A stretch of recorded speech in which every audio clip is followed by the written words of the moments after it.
And of Brian's Tech Therapy. Today, we're going to have a fun live stream. We've never done this before, Brian, but we are going, well, this is unprecedented times because you have a major TV player that's publicly announcing their TV division's in trouble.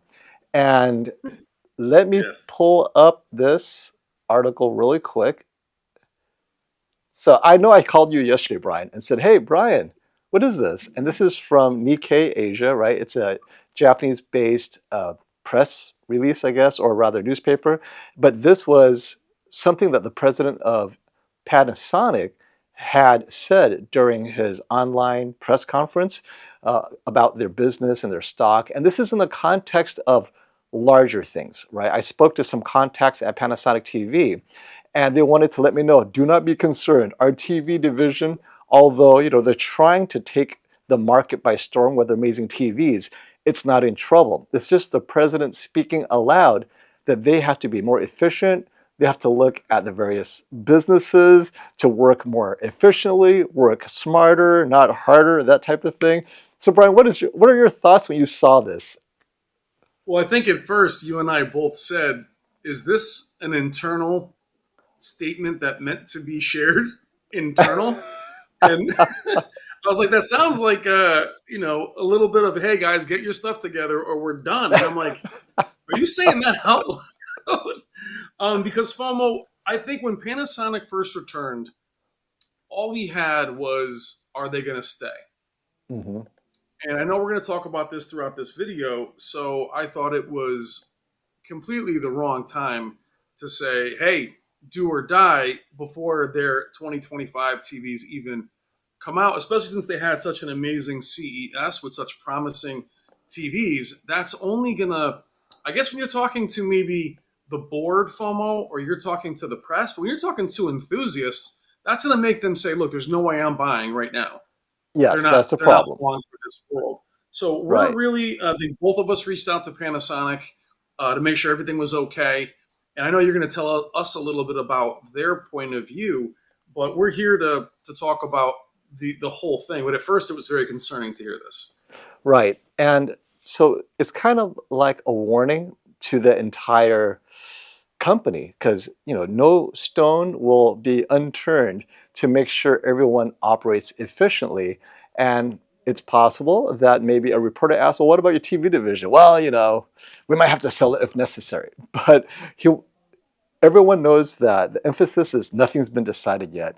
They have TVs coming out this year and next year and so forth. But this takes us to a larger discussion, though. I mean, on the one hand, the president of Panasonic doesn't have to tell me that they're struggling, right? They pulled out of the US and they just arrived. There is no way they have the market presence of a Samsung, a Sony, or an LG, or obviously TCL and Hisense, who've been here for a while. So it's obvious they're struggling. And what I wanted to do today is to first explore what they're doing currently and how they should do things differently to compete. And this, to a certain degree, will apply to Sony. I'll save Sony at the very end because I really want to focus on Panasonic because of this discussion and because in the Yeah. context that we know of Panasonic's unique offerings and features, I thought it's important to lay out, okay, what makes them special, and yet why are consumers not caring about those unique features? I mean, are they out of touch with the public? But they must know what it is first, right? So, uh, Well, quickly, FOMO, before you jump into that, I want to touch really quickly on a statement from the president of Panasonic. When you mhm. said out of touch, do you think, and this is for you guys in the chat as well, that a press release many years ago, the media would pick up on it and they might hit the ball back and forth, and then some people might read that article, unless it's in a major publication. Do you think perhaps being out of touch, they don't realize that the enthusiasts are hyper aware now, hyper Mhm. educated. Not only is it on, different websites, here we are talking about it a day or two later, that this could possibly, it will definitely impact sales negatively. Do you think that unless you're in tune to enthusiasts and this platform, that they didn't realize the impact it would have? What do you think? Do you think that's part of it, being a little out of touch? That's definitely out of touch. If you don't Yeah, think this, I mean, among us enthusiasts, right? It's a little different, but among the general public, the last thing you want to say is, hey, you know what? We may consider even the possibility, right? You have to give them some confidence you're going to be around, and this does not send a vote of confidence. So, what I'm hoping is to this, one, talk about why they're struggling, obviously, but not the obvious, right? We're going to dive deep into the market dynamics of how TCL and Hisense are doing things differently, and it's not just on price, right? We're going to go over, first of all, how they're able to price like this, and we're not going to expound on a lot of the obvious for, oh, well, maybe it's state subsidized, this and that. Let's put that aside for now. That's the easy way out to say, oh, those guys, they're fully funded. Let's pull that out for a second because I want to explore something that I think will still give them a shot to pull up and maybe take on Samsung, Sony, and LG at the very least, with a good shot at taking on TCL. Because at the end of the day, if TCL is selling a $700 TV and you're not selling a $700 TV, that's not your audience anyway. If you're yeah. selling a $1,500 TV and TCL is selling a 1598-inch TV, okay, let's talk about those differences. Why would you consider this, that? So there is still a market for them, but we have to help them break it down. I hate to say it, but what we're doing is giving them more data points to consider. Of course. Well, and FOMO, it's funny. I shot a video in Best Buy today and Costco yesterday, and I know part of what we're going to touch on is build quality, customer service. These are things that are a massive concern if something goes wrong. And when you look at a Sony or a Panasonic or the build or the engineering that's involved, we do talk about, because we see these TVs side by side every day. I think Hmm. most people don't, but the little corners that you might see cut don't look like they matter when the TVs are on. And when they're by themselves, the build quality of Hisense and TCL has come such a long way. You won't even notice the difference until you put them next to a TV that's very heavy or built a certain way. Yeah. And I think everyone wants that, but doesn't really want to pay for it. And that kind of stuck out to me today as I was at one of the best Sony pads today and saw the differences in the build quality of a Bravia 9 or a Bravia 7. And you're realizing, okay, this is where a lot of the money is going. Okay. So I think a lot of us, will say that. And so I'm Jen, asking chat, right? Jennifer's What, not why, afraid to hold back. why do you think Panasonic is struggling? And so Jen answered, hey, Jennifer, she answered, So Jen, outdated design and Fire TV UI, right? And but they've been struggling, I think, maybe even before the outdated design. But that is a factor, no doubt. So here are my initial thoughts on that because I kind of went on Twitter and we kind of looked into the market a little bit, a little focus group, so to speak. The biggest one is it's too expensive, right? So to Jennifer's point, on the one hand, it's a premium TV, but Jennifer's saying, well, it has an outdated design and people don't like the Fire TV. And I think you also have people saying, well, there's a limited presence. They just got back to the US, and even in Europe, some people are saying, well, it's not near my store, unlike Samsung, which is everywhere, right? And then what are your thoughts about why they're struggling? Like, why won't a person buy a Panasonic TV? And before this whole announcement by the so president, like let's say last year, well, right? The so Z95A was pretty good, and as well as their WOLED. well, I mean, I think definitely, Jennifer is that's her thoughts on the design. I personally didn't mind the design at all. I love the speakers that came with it. I love the sound. I understand that OLEDs need to look a certain way, but they all look the same. The Panasonic does look different. I don't mind the design. Again, on all, and I had all three of them. I still have two of them here. But a lot of people will say, FOMO, they don't like Fire TV. I get that. I don't like Hmm. Google either. I don't like LG's. The one I like is Tizen. And in the end, I don't use any of them. I use whatever is attached to it, and I use a Fire Stick quite a bit. So I would not choose because of the design. Does that make sense? Like I'm really all about the picture quality, Hmm. and I think a lot of, like, I had somebody say in my video about TCL FOMO, they're not going to buy it because of the white light that goes on when you press the remote. Right. We've had other people say they're not buying the G4 because it doesn't have a backlit remote. So these little things are quality of life features that I know a lot of you are it's important to you. They're not important to me. To me, it's picture quality first, and Panasonic and the processing and image quality is at the top of the chain, right there with Sony. I agree. So the I question, agree. so but FOMO, they're also facing the same pressures that Sony is. But we know Sony, their TV. What did you say? You said that Sony is more end to end with their Yes, film business, production, right? They cameras. got cinema Yeah, camera, they have yeah, broadcast equipment, they have yeah. the Reference reference monitors. monitor, they have cinemas, they have movie production studios, end-to-end hardware, software. I mean, we were at CES, Brian.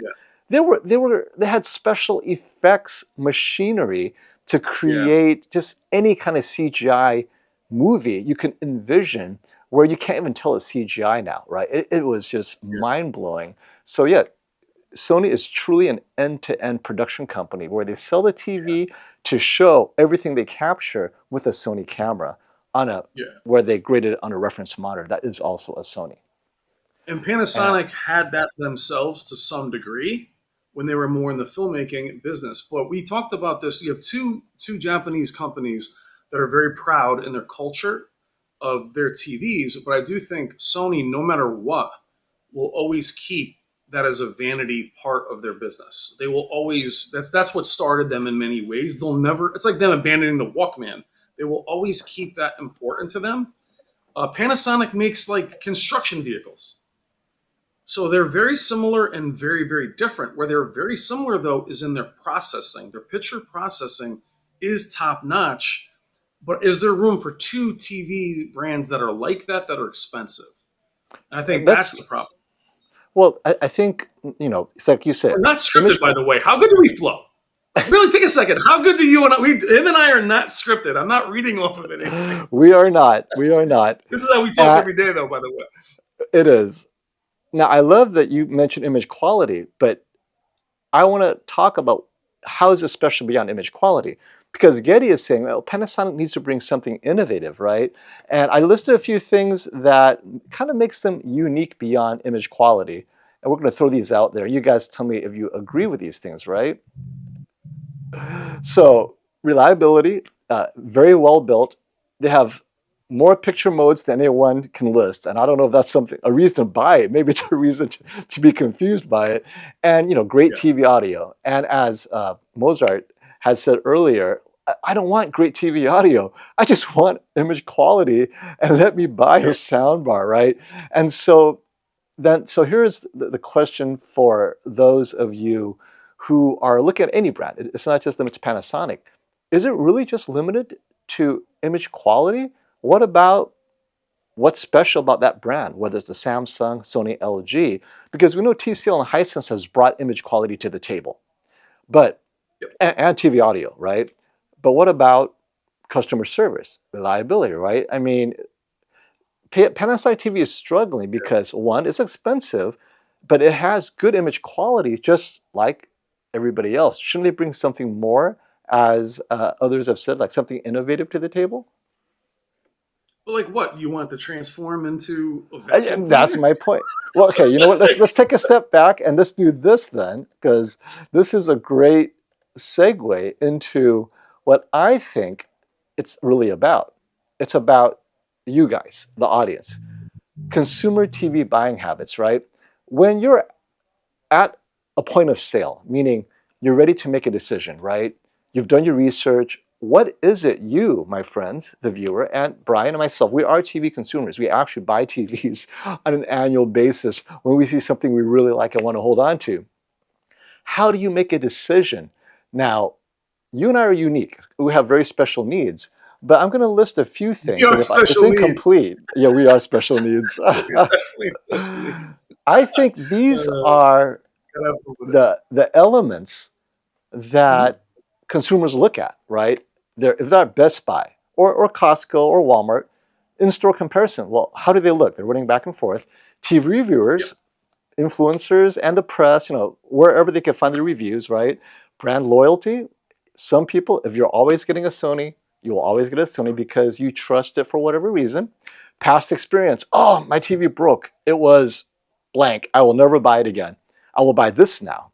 Or my past experience is great. I'll just buy it. Latest features. Remember when Dolby Vision rolled out or HDMI 2.1? I want that, right? 4K Yeah, 120. I want that. yeah. VRR. And I put in large print size and price. I think those are big drivers. Now, Yeah. to you, Brian, is this enough for you to make a decision? Once you've So I seen, was going to ask you the same question, and if we take your criteria right off the bat. Brand loyalty, I don't have any anymore. I'll go you Xbox, PlayStation, Nvidia, whoever has what my needs are. Now I'm more gaming based in a dark room.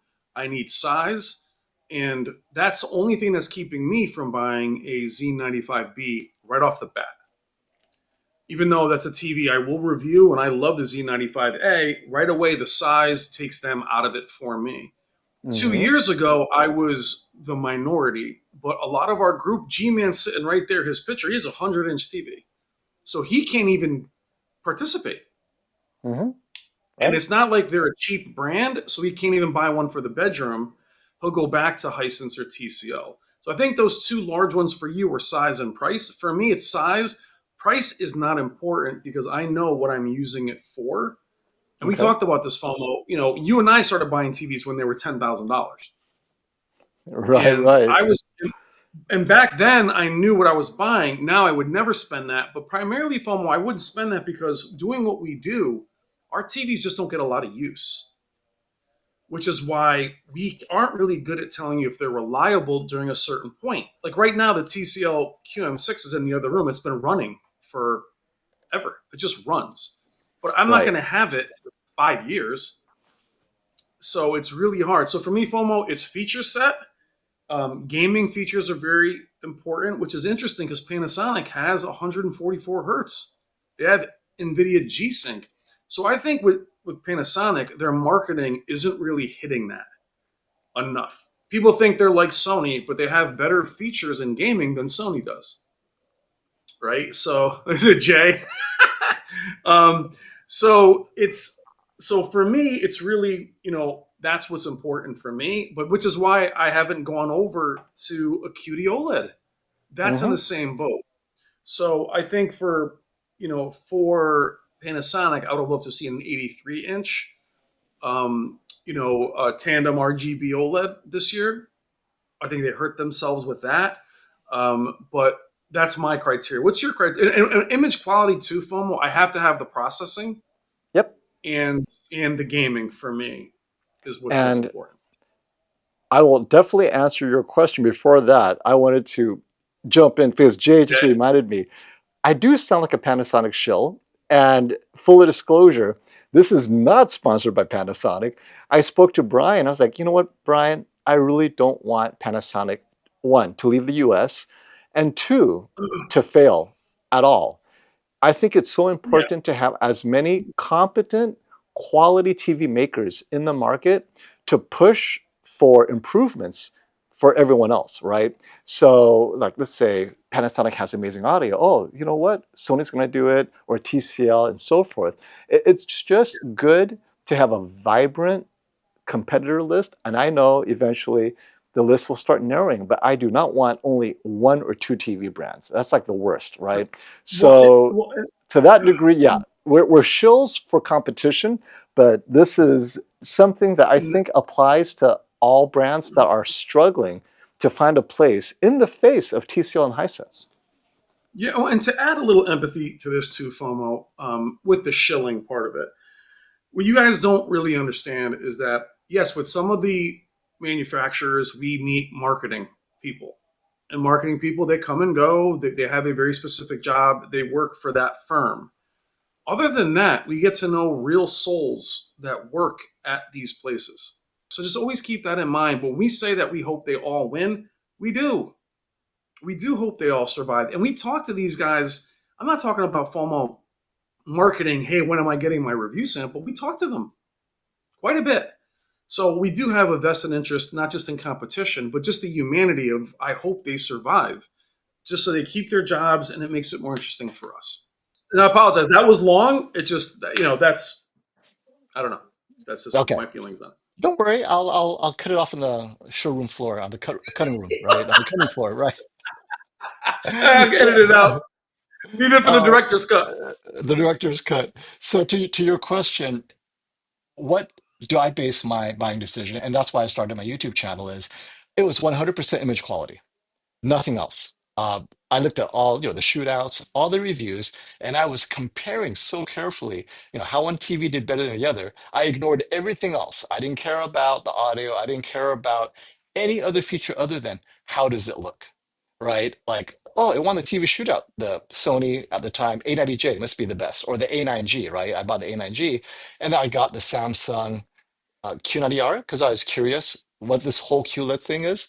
So for me, it's definitely image quality, but my buying habit was driven by reviews. And that's why I listed is all these TV reviews, including influencers, written, artings, ratings, consumer reports, it doesn't matter. The reviews are definitely focused on image quality. And how do you get to the image quality? Historic comparisons where you're like looking, oh wow, they all had vivid mode, they all look great or whatnot. Now I had no brand loyalty or past experience because it's been so long since I upgraded my TV. I had to start from scratch because I wanted to know what are the latest features, right? What is this Dolby Vision and so forth. And I think it's this process, and I'm not alone because our audience kind of thinks like us. But as I thought about how TCL and Hisense rose and how traditional powers, Panasonic, Pioneer, Sony, Samsung, LG, are actually losing this battle, price aside, right? We're going to discuss how price comes into it. What are they doing right and pricing it competitively, and how do the others respond? So, and I think I figured it out because this is the part where I think as consumers, we need to understand the actual value of our TV. And so there are two types of benefits. When you buy a TV, it comes with all these features. It's entire ownership experience. You have a front-loaded value proposition, and then you have a back-loaded one, right? The front-loaded value proposition is everything you see right in front of you. Up front, you're at the store, you're seeing all of these things, right? You're seeing a cheaper price, you're seeing large size, you're seeing image quality from the reviews, store mode, they all look alike, they're all super bright. When you buy a TV, it's everything that you see in front of you the day you buy it, and that includes all the reviews. All these benefits are front loaded. However, what about things like reliability? That's not front loaded, that's back loaded. You don't it. realize Backloaded. your TV is reliable until 5 years later, and you go, Yay, my TV still works. But then what do? Yeah, Yeah. you go buy another one? No, they no longer sell it. So the problem is the front loaded value proposition is 100% image quality, size that relates to image quality, right? And price. Those are the three things that people are researching. Well, Black Friday, right? That's focused on price. When can I get the best deal? Or image quality. What's that best image quality to size to price ratio? Everything is front loaded. And the reason I'm talking about front loaded is thought about what Panasonic did with their amazing thermal flow. That's a backloaded feature that you're paying for, but you don't see it up front. And the messaging is impossible. How do you message that? Someone mentioned something wonderful with LG, 5-year warranty. So that takes us to the kind of like the backloaded features that few people talk about, but I think we're all guilty of just focusing on the front, and we should be. I mean, it's a TV after all, right? But Yeah. aren't these things important too? So I'm going to list all the backloaded stuff that you guys all complain about, but it's not up there. So in Reliability, FOMO, right? yeah, Like but this all FOMO, costs it's money. it's like what we said off camera. You don't care about AAA until you're on the side of the road. Yes, So that's and insurance. again, like so the G4 with their 5-year warranty, why is that important? Why is that important? It's not because it's there. It's because people still have a concern about a bright OLED in burn-in. If they offered that warranty and burn-in wasn't a fear, I promise you, you guys are like, eh. So I get but your point of backloaded are the things that you don't think about until the very end, is what we're saying. But these are the things Mhm. you guys ask me about when I do a TCL review or a Hisense review. Even though nobody cares about the audio, everybody wants to know about the audio. And even though you guys don't care about the build quality, everybody wants to know about the build quality.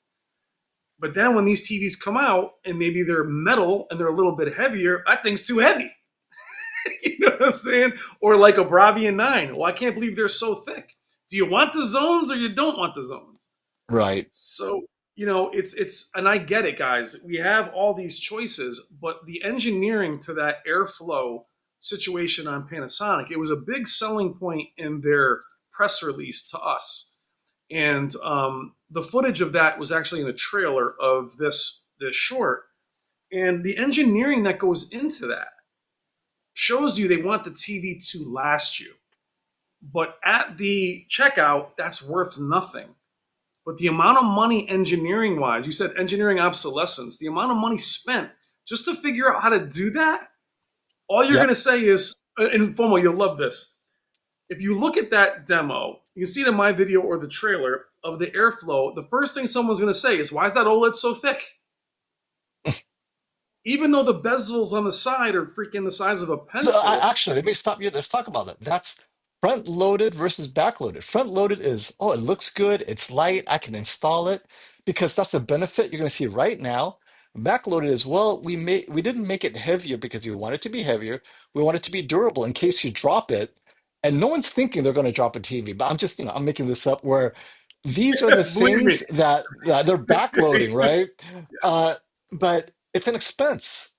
So when people say, "Well, Panasonics are too expensive," but then when you bring forward all those backloaded propositions that you're paying at the checkout, but you're not going to appreciate until 3 years in, 4 years in, right after all the other warranties have expired, that LG is still going, or the quality of life conveniences where you don't realize what it is until you've owned it for 6 months, customer service, and so forth.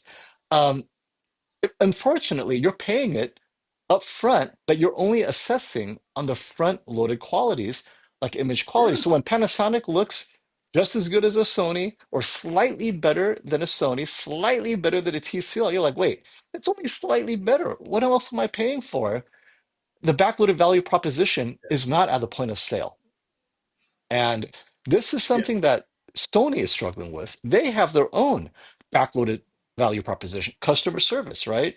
And so, I mean, You Sony have a is known podcast for you can watch every couple weeks. no, no, They will. twice a Derek and week, Larry.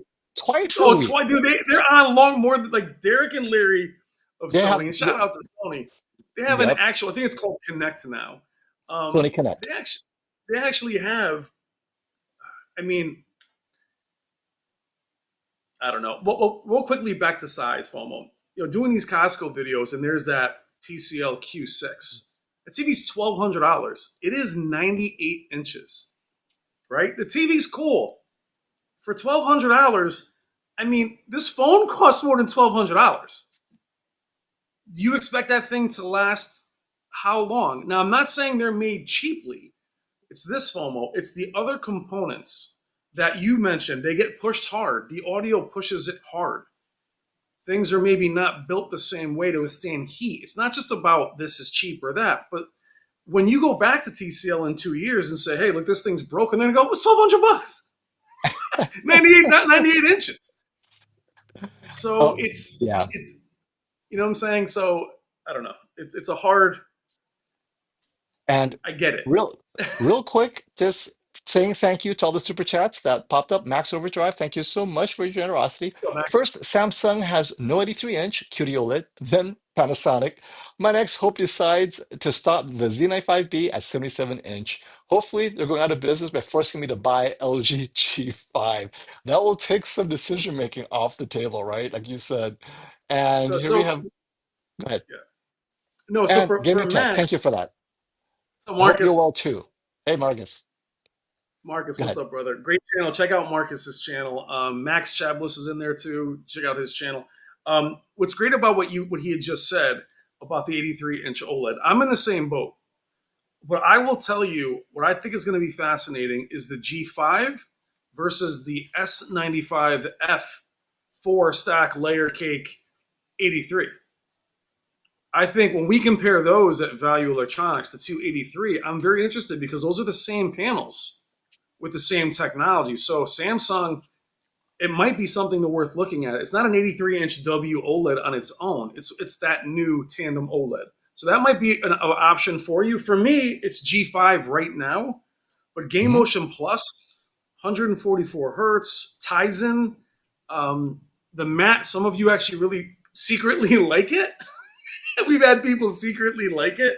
So I think that's going to be a great fight. The problem for Panasonic is they're not in that conversation because 77 is as large as they're going. Now, last year, Yeah. the Z95A was only 65.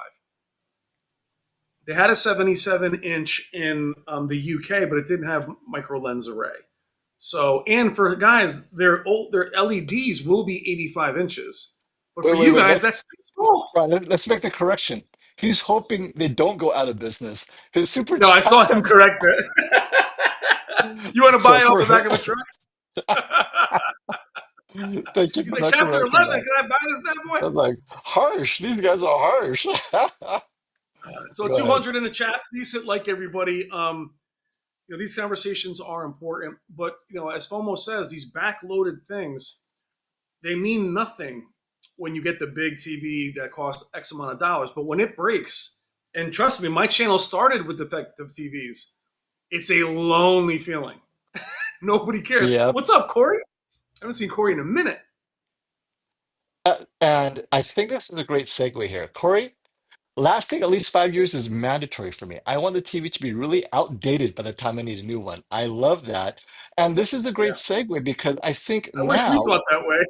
I know, right? I think now we can kind of discuss what really is happening, which is this front-loaded narrative cell. So Corey is focused on image quality, right?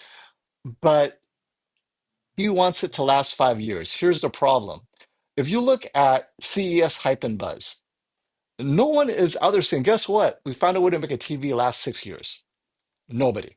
It's always about brightness or the latest technology or three dimension, all front loaded hype, right? And I mean, and of course, that's why you show up. It's stuff that you could bring this home and it looks amazing. So the TVs themselves are at fault. All the TV makers want you to see this is awesome, this is great, which is, of course, how you sell TVs. TV reviews, including myself, I'm only focused on image quality because that's what I look at. Speaking of me, influencers, right? We're all focused on everything up front. And so now consumers are being told this is what you need to focus on. Or even the narrative out there, Brian, the media, CES, the hype, press releases, everyone's talking about the value proposition that you can look and see at the point of sale. You notice there's no mention of we found a new way to make your TV last an extra 2 years. And if they did, they're like, how do we sell that? I mean, Yeah. So how you do bring up you an connect interesting. that to the consumer at the point of sale and charge So them for my, $50 for that? does it make you also think about back in the appliance days, the Maytag days, FOMO? Like maybe there is no real TV repair industry anymore.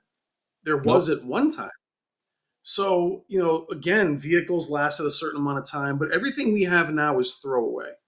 And you learn that if you have a Blu-ray player break. I remember when DVDs first came out, they'd fix your DVD player. Now I don't care if Yep. that's a Panasonic UB9000, you're throwing it in the garbage. They couldn't find So anyone to fix it. Yep. they can't fix it. So the point is, it may last longer if it's a Panasonic, but if you're buying a cheap Blu-ray player for $50, toss it in the bin. And somebody did put a comment about the environment. You're absolutely right. I mean, this will also affect the environment because all these things go in the garbage at some point. So I mean, there Hmm. is all kinds of reasoning, but again, it's not important until it is. Insurance is Yep. not important to get into an accident, and yeah, I mean, Yeah. But no one Yeah, ever talks about it because that's not how you sell TVs. well, you well see Because that. we're So not the talking, reason, like, this is the narrative, right? The well, so people reviews say don't to talk us about it. so people say us to all the time, and this is the truth.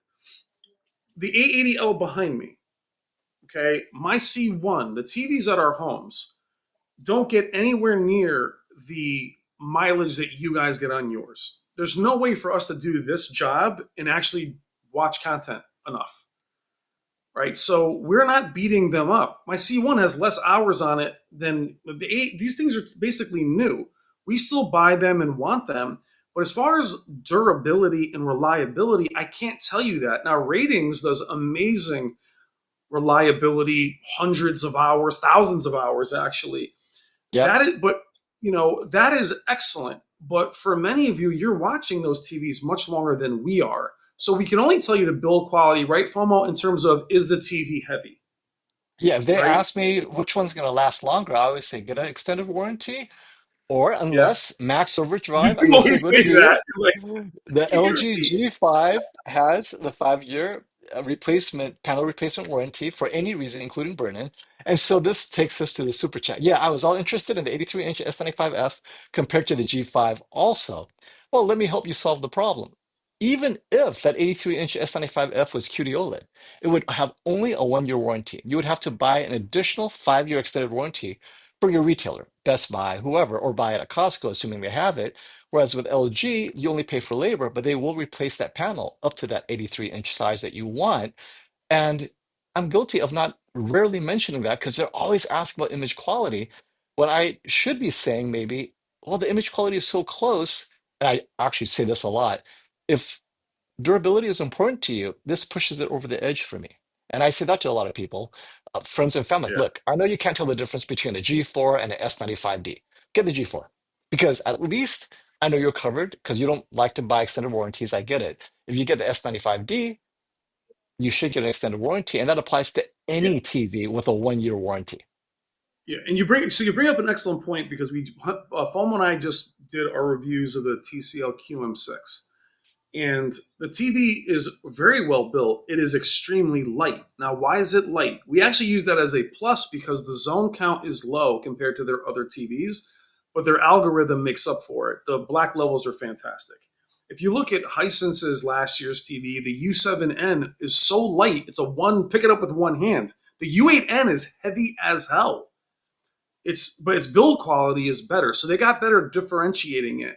But there Hmm. is something to do with what's it like Jurassic Park where he says, "Are those heavy?" Yeah. Then they're expensive. Those goggles. And that's basically also what it is. The Bravian 9 is built like a battleship. So is the QN95D. So are all Hmm. these TVs. But for many of you, it's like thinner, thinner, you know, I don't know. It's just it's Well, the frame is the number one seller, but Buddy Love, this is exactly what he's saying. Buddy Brian, Love, what's up? thank you for the super chat, buddy. That is what I told this lady who asked me, why would I buy a 93-inch G2 for, I guess she meant 83-inch G2 for 7,000 when the TCL 100-inch is a 2,000? And he said, "Oh, you'll find out in 2 years." And that's kind of like the front load Buddy. of narrative sells, right? She goes there, she Yeah. hears TV reviewers saying, "Oh, you know, it's a great TV and it's only 2,000." Get it. But the backloaded part, well, I Yeah. think it's time to kind of jump into the genius of TCL and Hisense, besides the fact that they might have some price advantages. But this is what I've noticed, right? I mean, take a look at this.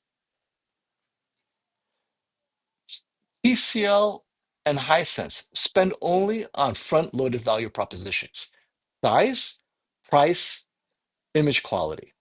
So what I'm saying is anything that doesn't push this narrative as far as the construction of the TV, they're going to save money on because when you build to a budget, you have to cut something, right? And let's look at the different cultures and everything.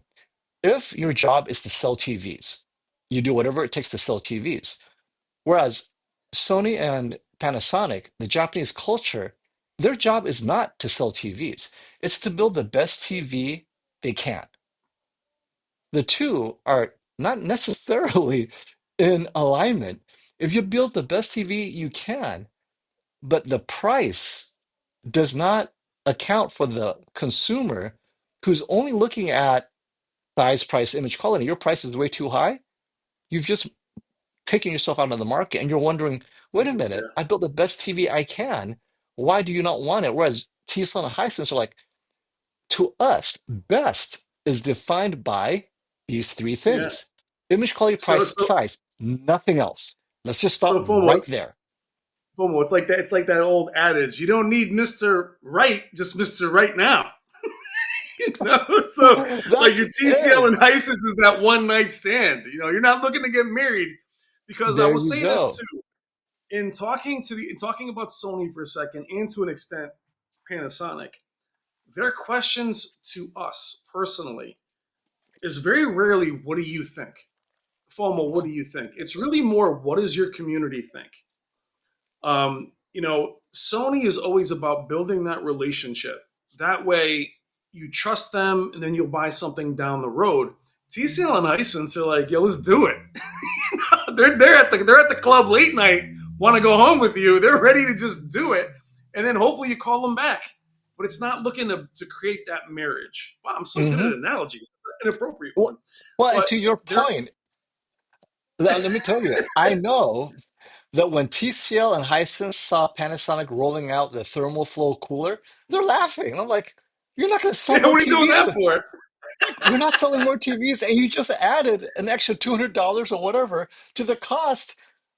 Yeah, You completely backloaded this value prop, but the price is front loaded. That's nuts, yeah. right? Well, and the genius too, FOMO, is if you look at Hisense and TCL, someone said, "Why are they wasting their money on this stupid NFL stuff?" I'm like, "Are you out of your mind? Everyone else is doing plain boxes to save on the environment. Hisense and TCL are like NBA because they know what people buy, Hmm. right?" To your point, someone might go, "Oh my God, that's great! This box is so thin; it's going to be great in my bin." People look, "Oh my God, the NFL!" They know they're spending the money. Marketing is super important when the other ones are focused on the relationship. So think about, the TCL and Hisense. They're fast, they're loose, they're fun. Panasonic and Sony and even LG, that's the one you're taking home to your mom. And I think a lot of you guys are basically swinging out there and you're not trying to get married because you're not trying to do it more than 6 months. Well, What is so wrong with me? I need a cocktail. I'm drinking water, by the way. they're already accusing you of that, right? You spike your water. So, and this is You want for to the party? Let's do a Hisense. Oh my god. Anyway, and Hisense and TCL, Hisense and TCL, they are what's studying up, the girl? market. They didn't make this up, by the way. It's not like, you know what? Let's front load. They don't even know what the loaded value propositions are. They What walk right into it. they're like, let's see, let's try different things, right? We'll try this, we'll try that. And essentially, what they came, the conclusion was, oh, at the point of sale, focus on image quality, which, by the way, they're doing a phenomenal job with image quality, right? But how do we keep the price low? Well, anything that's backloaded, let's just cut all that out, right? Like the bare minimum. Like, if by law you need a 1 year warranty, you got it. But we're not going to make it 1 year in one day. You And need a plug? You plug these things in? right, the size, what is that? Like, let's say you have different capacitors. What's the cheapest capacitor I can get away with, right? Whereas Panasonic is like hand selecting, this capacitor has maybe an extra year of durability, and they're hand selecting all the different electronic parts and bits, right? Great pride. He's like, what the hell's wrong with you people, right? Just throw it, it doesn't turn on. No, FOMO, And FOMO that's how it works. with Panasonic. No, I'm sorry. So while I totally pictured that. Them on the conveyor belt. I don't know. What do you think this one? In the meantime, Hisense and TCL are like 116. I say I'm doing 117, baby. 118. Should you change the power supply? Nah. It's fine. But they're really about, but think about how genius that is. And they're basically, as FOMO said, front loading the wow factor. Look at the Yes. RGB mini LED from Hisense, right? So I mean, we're hoping that Sony follows that, or there's some rumors they may do something else, but they're now setting the tone. But at the same, so back to what I was saying, LG, Panasonic, and Sony are asking us how to improve. TCL and Hisense are like, hey, how you doing? That's really never asking what you guys think. Well, They're they more don't about have to. Wait, they they don't don't have have to to. because they're studying us. What is it you and I always, what was it I always talk These about? are Tone mapping, brightness, gradation, shadow detail. ah, Guess what? This year, they nailed all of that on their cheapest TV, the QO6K. I'm like, yeah. whoa, they listened. But if I It's start saying amazing. to them, it needs to last 10 years, crickets, right? Yeah, But they're still, oh yeah, we could do this, boom, boom, boom, right? I'm but like, wait a minute, they're very responsive to the things that will sell the TV at the point of sale, image quality. And so yeah, and so brilliant. that yeah. It's Now this it's takes us brilliant. to Panasonic's Yeah, dilemma. What do you do when so much of your cost, the cost of the TV, let's say a $2,000 Z95B, so much of that is trapped in the backloaded value proposition, right? You have to connect that backloaded value proposition and bring it to the front. And so here's my grand solution for them. And you guys are consumers. Brian, tell me if this is not going to work, right? So, first, the messaging is not there. When you have the TV side by side and the TVs and the consumers are looking at the TV, and both TVs are saying image quality is awesome, it neutralizes each other out because they're going to see they look very similar. But if one TV says engineered to last, meaning this is their branding now, right? And I'm using this as an example because I know Panasonic does this in Asia. Why they don't do it here, I don't know. Then the consumer is going to ask, wait, engineered to last. At least it gives the salesman a chance to say, oh, yeah, Panasonic's cost a little bit more because they're built a little bit better or a little bit more durable. That conversation doesn't happen when both TVs only focus on image quality. Then the salesman's yeah, like, yeah, they both look good to me. Get the cheaper one. And then when they ask, well, why is it more expensive? He's like, I don't know. He doesn't know what to say because no, there isn't that trigger. But when your branding is 100% engineered to last, right? And we're just talking the branding, whether the TV lasts or not. Let's put that aside. But now you're gonna see you're TCL and Hisense put engineered to last on the box tomorrow. now now at least you're bringing your Forever. backloaded proposition to the point of sale. It Yeah, starts the discussion, at least at Best Buy. Now, let's talk about us, me, you, right? If I turn on the TV as a reviewer, you know how you turn on the TV, you have a splash page, and the splash page says, Welcome to Samsung or Tizen, right?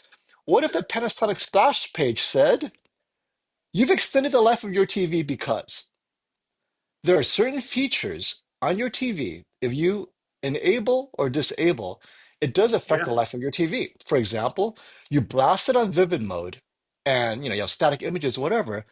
So if Panasonic has this reminder, hey, you've just extended the life of your TV in the splash page because uh, last time you watched it, you were watching in this mode or whatever. Or when you turn off the TV, there's a splash page. You've improved the durability of your TV in reliability mode. Why isn't yeah, there a reliability mode?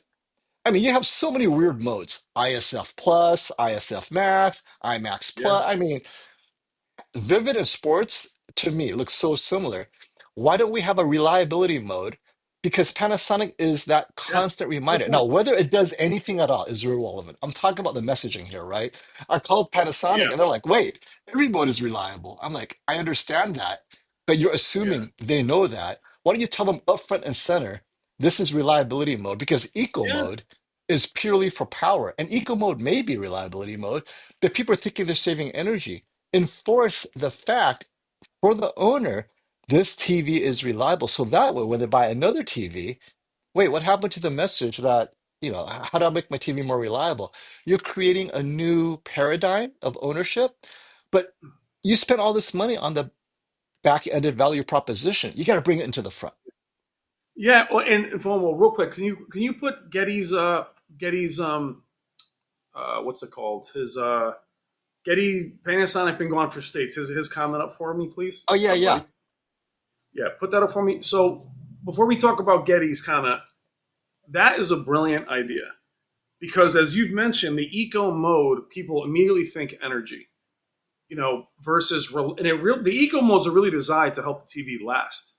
But I think to your point, making that, whether it's maybe the TV has a different shut off cycle. See, pixel refresh is about burn-in, not really reliability of the system. You're talking about, hey, maybe the volume is in a different mode, or maybe it doesn't, like on your PC, it doesn't throttle the full power. They You could know, let easily me do stop you right there. Right when you said volume, someone in one of our comments, because I in my QM6K review, I mentioned how awesome the TCL audio is, and you could play it really loud. It stayed clear, right, at high volumes. And his comment was very insightful. He said, "Hey, I'm an electrical guy. I'm in the business. If you play your TV audio that loud, there's a lot of heat being generated. It actually shortens the life of your TV. So that. I would rather not have audio play that loud and play, through my sound bar." And then it hit Yep. me, wait, that's why Panasonic moved the woofer away from the heat Yes. near the ventilation area.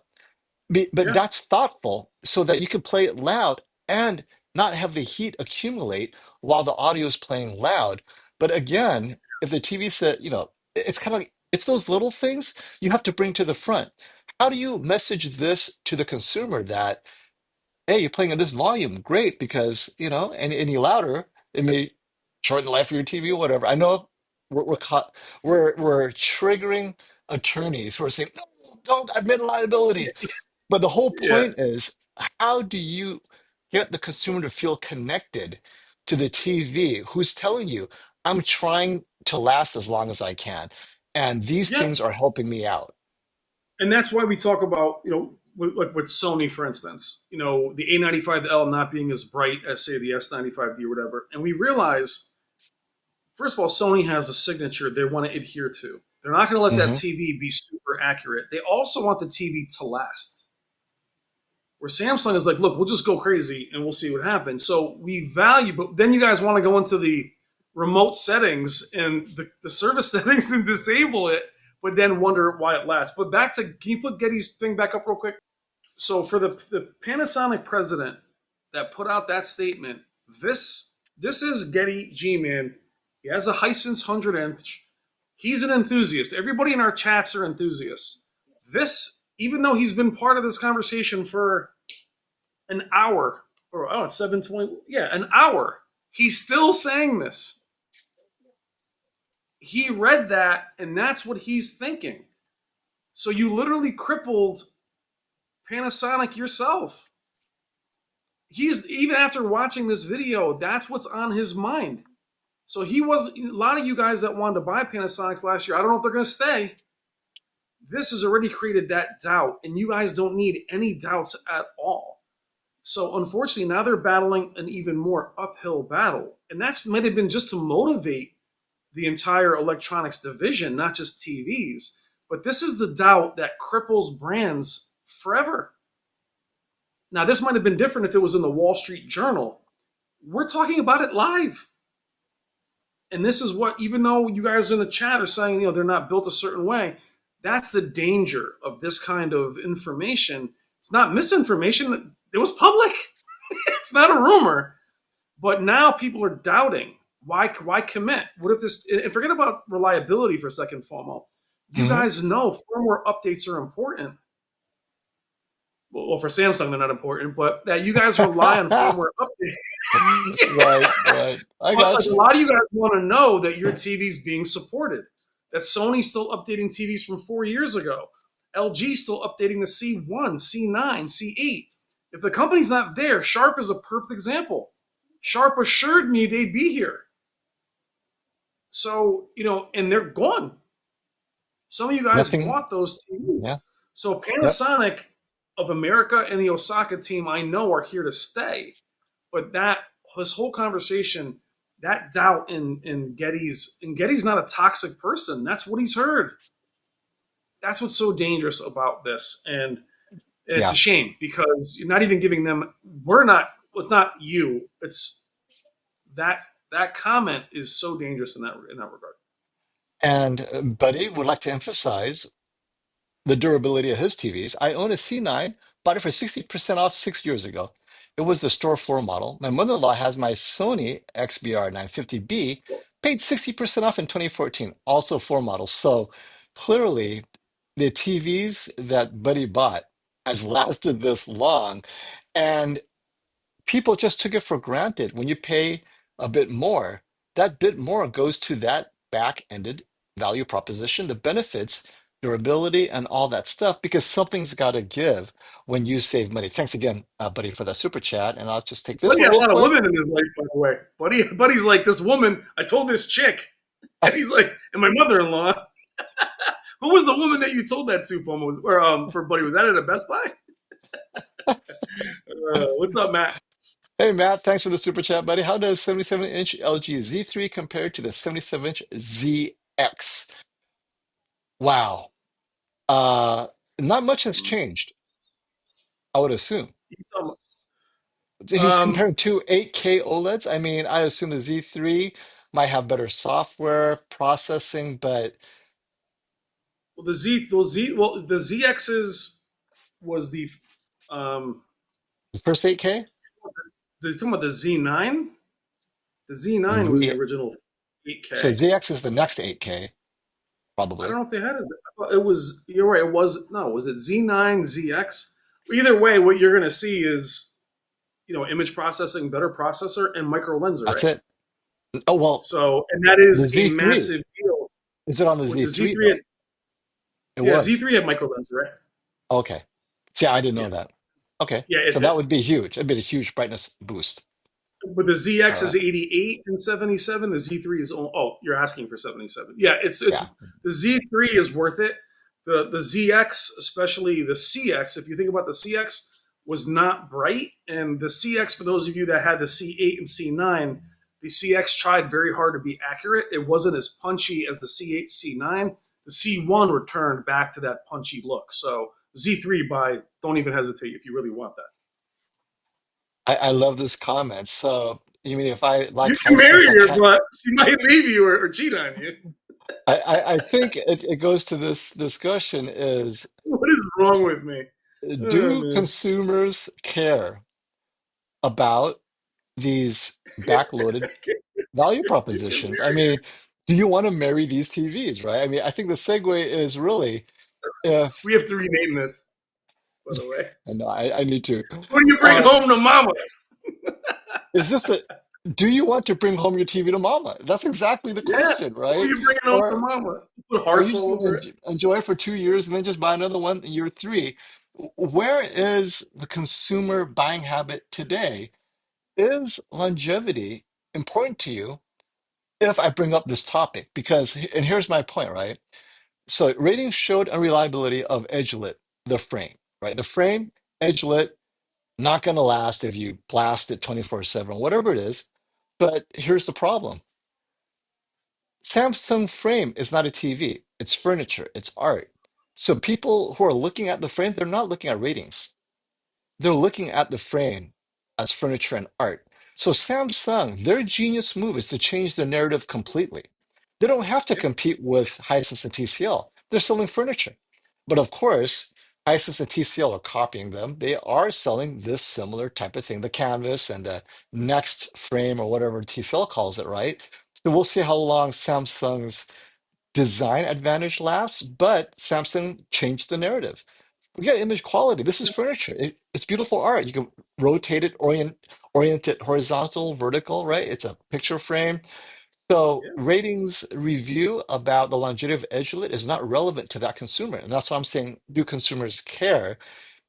All of you, we have price as a consideration. But here's the thing. If your budget, Brian, is only $700, you can't bump up to a $2,000 or $1,500 TV. You No. buy what you can. And so I think price ultimately determines that you get the biggest, let's say you have $1,500. You can get a 65-inch, really good Panasonic, or a $1,500 entry-level 98-inch TCL. And we know what entry level means, right? The bare minimum, get it out the door, but it's 98 inches. So but the consumer has a 98 inch, it's 1,500. Do they care about longevity? So this is kind of like an open-ended question to you, Brian. What are your thoughts? Because you have friends and neighbors that buy TCLs. Yeah, well, and I mean, obviously, they're the number one. What's TCL is the number one 98-inch seller. Hisense is the 100-inch seller. I mean, these guys, they're not just knocking on the door; they're in the room. So, and now they're innovating. They're leading the innovation, and they're supplying your favorite TVs with the panels. So it's too late to think they're not there. Um, I'm all about Mister Right Now and Mrs. Right Now because Yes. this is what I do. So for me, it's not as important. But guys, FOMO and I aren't marrying these things. So you guys get hung up. I thought FOMO was a Hisense guy. We can't afford that in what we do, right? So I mean, the TVs I keep right now are simply because like I have the C1. I love the C1. But this year, if that S95F was a QD OLED, that thing would be in the bin. Well, it wouldn't be in the bin. It'd be on something else. So I don't care who. I root for them all. But I'm all about the feature set. The longevity is not as important to me simply because I don't use them as much as you guys. I'm not worried about burn-in. You know, I game on them hard, but I don't run them for thousands and thousands of hours. So for me, but quickly FOMO about furniture. For you guys that are young in the comments, generations above us used to pass down that cherry table, that Yes. oak shelving. This Before generation is very Before IKEA came along. yeah, this it's very similar. So the disposable, and here's what the funny thing, FOMO, you and I donate a lot of TVs, Yeah. or we give them to people. Do you know how many people say no thanks? Like, nah, it's too big. I don't want that in my house. I'm like 55 inches, right? It's people just really don't value it the same way. And to your point, FOMO, you know what? Actually, I'll answer it right now. If I was offering a 940E or a TV like the Q90R that was $5,000 years ago, or a I brand have new that. Hisense, Hmm. people will say, "Well, because they always say this to me, FOMO, I go to Costco and buy a new one for $400."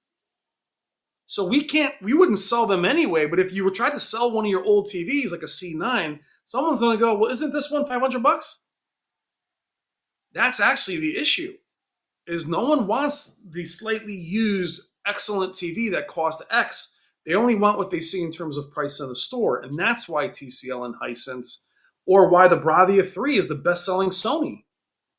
People look at that TV and say, oh, $700? And they look over at the Bravia 9, which is cheap, by the way, in comparison to the Z9D.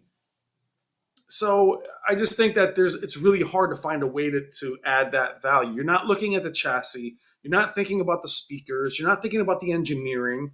See, and here's the difference, Foma. You said this great, and I wish you brought this up, but I'll bring it up for you.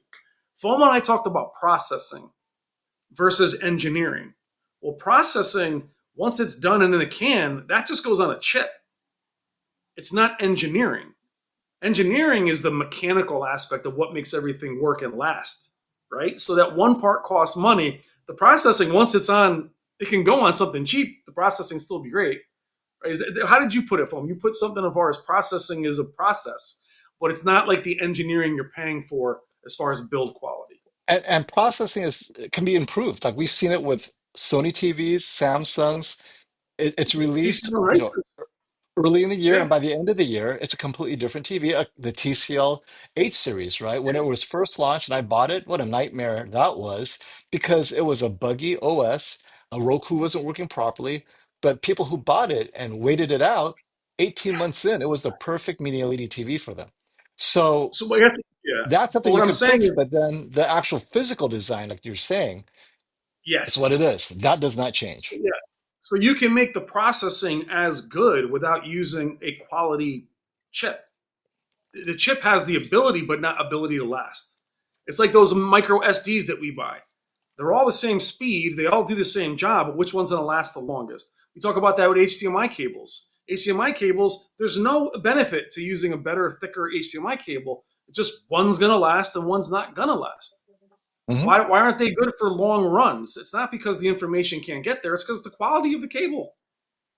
So it's very similar. I still buy these cheap, plug-in things for my chargers. In a month they die, and you're like, oh well, they were $10. Yeah, yeah, I'll yeah. buy five more. Christian, thank you so much for the super chat. Saying hello. Hey guys, when will the LG G5 and S95F launch?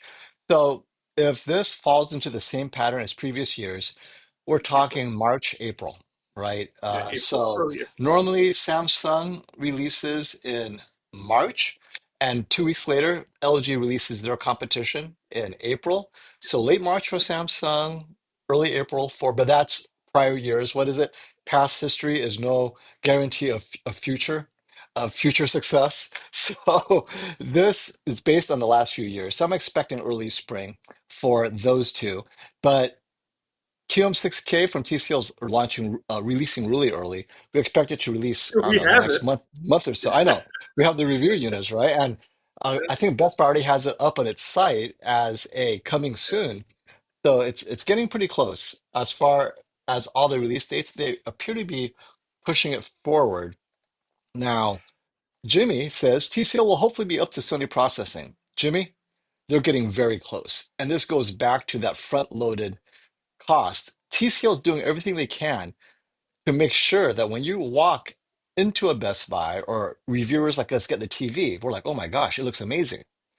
And this makes it very difficult for other TV makers to separate themselves because in the past it's always been that image quality. And I think this is a good segue to Sony's dilemma. And I want to offer Sony a solution to their backloaded value proposition, right? So Sony is known right now, I mean, they're really focused on this customer support. And as you said, Brian, I've been on their live stream countless times. That is, they have twice a week on YouTube, live stream, live chat, answering your question, helping you set your TV, set your sound bars, set your earbuds. It doesn't matter. If it's a Sony And yeah, consumer product, if it's a camera, they're there and they will get the answers to you live and they will follow up the next day with the well, answer if you come back. and FOMO on that those the Connect Sony Connect. That's Derek and Larry. So if you go and watch any of the videos the last couple of years from Sony, that's Derek and Larry. There's Larry did a lot of the Sony ones. Today I was in Best Buy, and Derek and Larry were at the end of the demo. So it's not like you have some random IT guy you're doing with a chatbot. Those guys that they're doing that like at night, Live. Like they're on at noon, they're on at 6 live. p.m. It's just they're on all the time, right? I mean, this is the actual brand They're helping doing you what we're doing right troubleshoot. now, actually. But And Bobo and I so, aren't solving anything. so here's my suggestion to Sony. Why, when I turn on your TV, why isn't there a countdown to the next live support event? This is your TV. Shouldn't you be giving me a live feed on YouTube to your event? Instead, I see suggestions to watch Mr. Beast. This is your splash page, Sony, which is the next support event is this. Bring it to the front. Because until a person buys the Sony, they don't realize, oh, the Sony Connect is available, right? Bring it to the front so that when people are at Best Buy, they see, oh, the next Sony Connect is this time. It's on a little window. But these are ways to bring it to the front. So at the point of sale, the person knows, oh, when I buy a Sony, I have this extra customer support. That's what I'm paying for it. And no one else has it. Samsung doesn't have it, whatever, right? But every one of these brands, if you have a cost that people are paying more for in that product, find a way to bring it to the front as part of your experience, the messaging. But you hide it in the back. Oh, it's a what do they call it? It's an Easter egg. Well, they're not even going to buy the TV to discover the Easter egg. I don't know. What's All funny, FOMO, right. is in this building, FOMO, the security part of this building has two plasmas as their like their multi-camera thing. Huh? And plasmas burned in. Those things are still running. They're on the wall as cameras. I'm like, damn. What's up, Michael? Michael Wyckoff. What's up, my friend? Hey, and we'll take your questions now. I think we've kind of Lisa, had our Mocha. say. So here we go. Big C Dub, thank you for the super chat, my friend. What's up, bro? What's good, guys? Oh, everything is good, my friend. Given the excellent comparison to the Bravia 9 you did, so this is the one I compared to QM6K recently. Do you think the TCL QM7K, that's the 2025 QM7 successor, which is actually going to be more like the QM8 from last year, will match or surpass the Bravia 9 with the new 23-bit tech. So, a little bit of context. When we were at CES, they showed us different variations of the 23-bit mini LED backlight system. And the QM6K had the roughest one, right? It had the least software processing, and you saw how good it was. And then I saw the QM7K, and then I saw, so I think there was like three levels of this 23-bit tech, and my jaw just dropped like, oh my gosh, this is going to be amazing. So the Bravia 7, or sorry, the Bravia 9, whether the QM7K with its mid-level backlight mini LED 23-bit can take on the Bravia 9, it's going to be a close call because the QM8K has one step higher, or and the X11K, right? They have the best in the 23-bit. That one should really be exciting, but you're going to pay for that. So I think the QM7K You're will gonna be a pay for sweet that. spot. Oh yeah, because remember, they're all in on technology, but Yeah, well, and you can't, there's no free lunch. The TCL is expensive. So we talked about price. Well, TCL is like, look, guys, you want the best. There's only so much of the back loaded we can remove. All this yeah, front loading, it's expensive. This is the best tech that's yeah, not available to anyone now. And you're a yeah. first adopter of this expensive tech. So I think the QM7K will be very close to the Bravia 9. It's got the So, dimming zones and the mini LED. I'm excited to get that. so you bring up an excellent point, and this is the best part. Even your one night stand is going to want to get married at some point. What I mean by that is Hisense and TCL, especially the UX 116, that TV will be very expensive. So they're saying, like you're saying, you're going to pay for that one. So they do say like the 11XK X11K is going to be expensive. That's their enthusiast TV. The UX 116. So what I'm saying to you, FOMO, is even our favorite brands, Sony, Samsung, LG, they all came in this way, a little cheaper, and then they Wait, wait, all wait. eventually said, now it's time to pay. So don't think that TCL and Hisense are going to be like free forever. So we should just do this all night. Wait, So wait, literally, wait, it's all about the bait and switch, bro. wait. Why are these guys? What guys? It's Okay, wrong. I Oh have to man, address this, Ahmad. who are Just these because guys? you're on this stream, why are these guys always pushing mini LEDs? So if you just joined my community or Brian's, literally the only 2025 TV is a mini LED right now, QM6K. But Ahmad, if you look at last year's video, I've said this many times, my personal best TV of 2024 is the Samsung S95D. But for $700, the QM7 destroys all comers. That is my editor's choice for value. So Ahmad, if you have a better TV that's not mini LED for under 1,000, let me know. Because for under 1,000, nothing touches the QM7.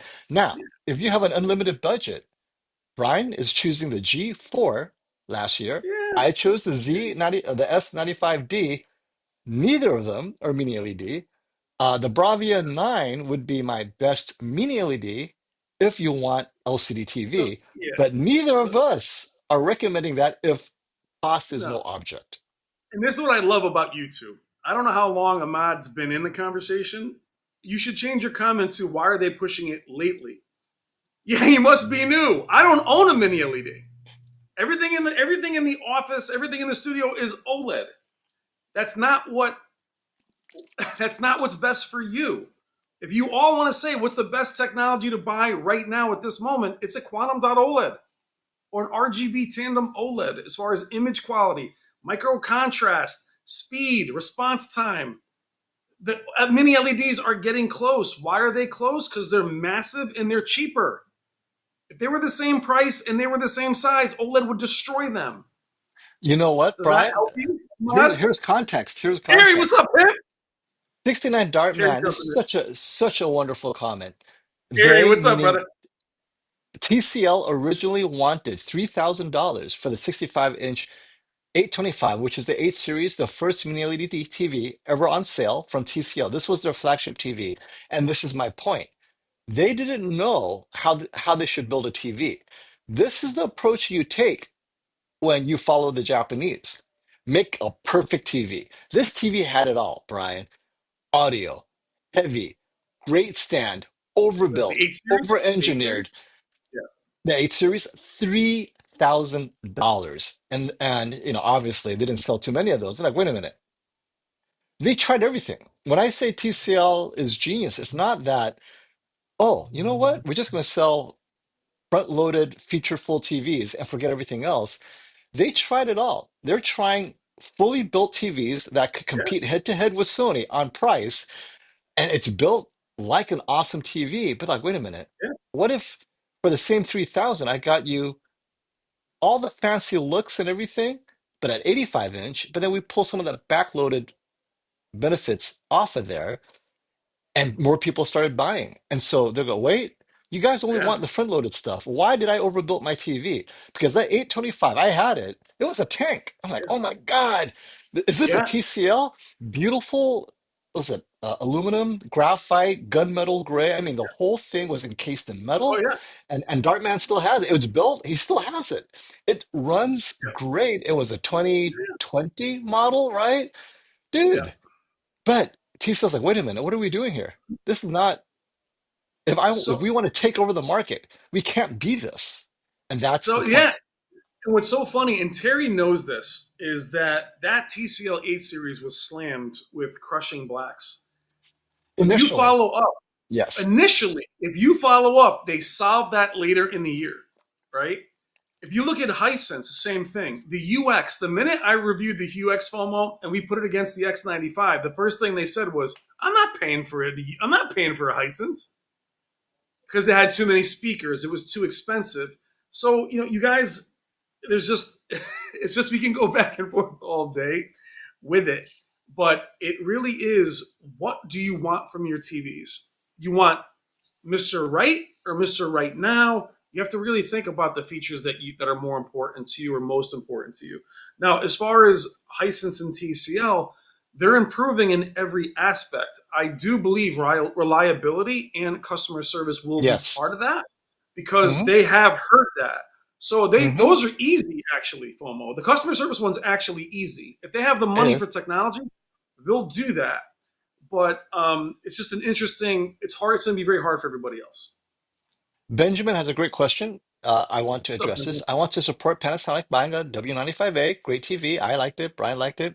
But ratings mentioned about VRR and local dimming not working at the same time. As a new console PS5 gamer, is this really a bad thing? So I'm a PS5 gamer. Brian has we both have PS5 Pros. I don't have VRR on. I think the console doesn't need it.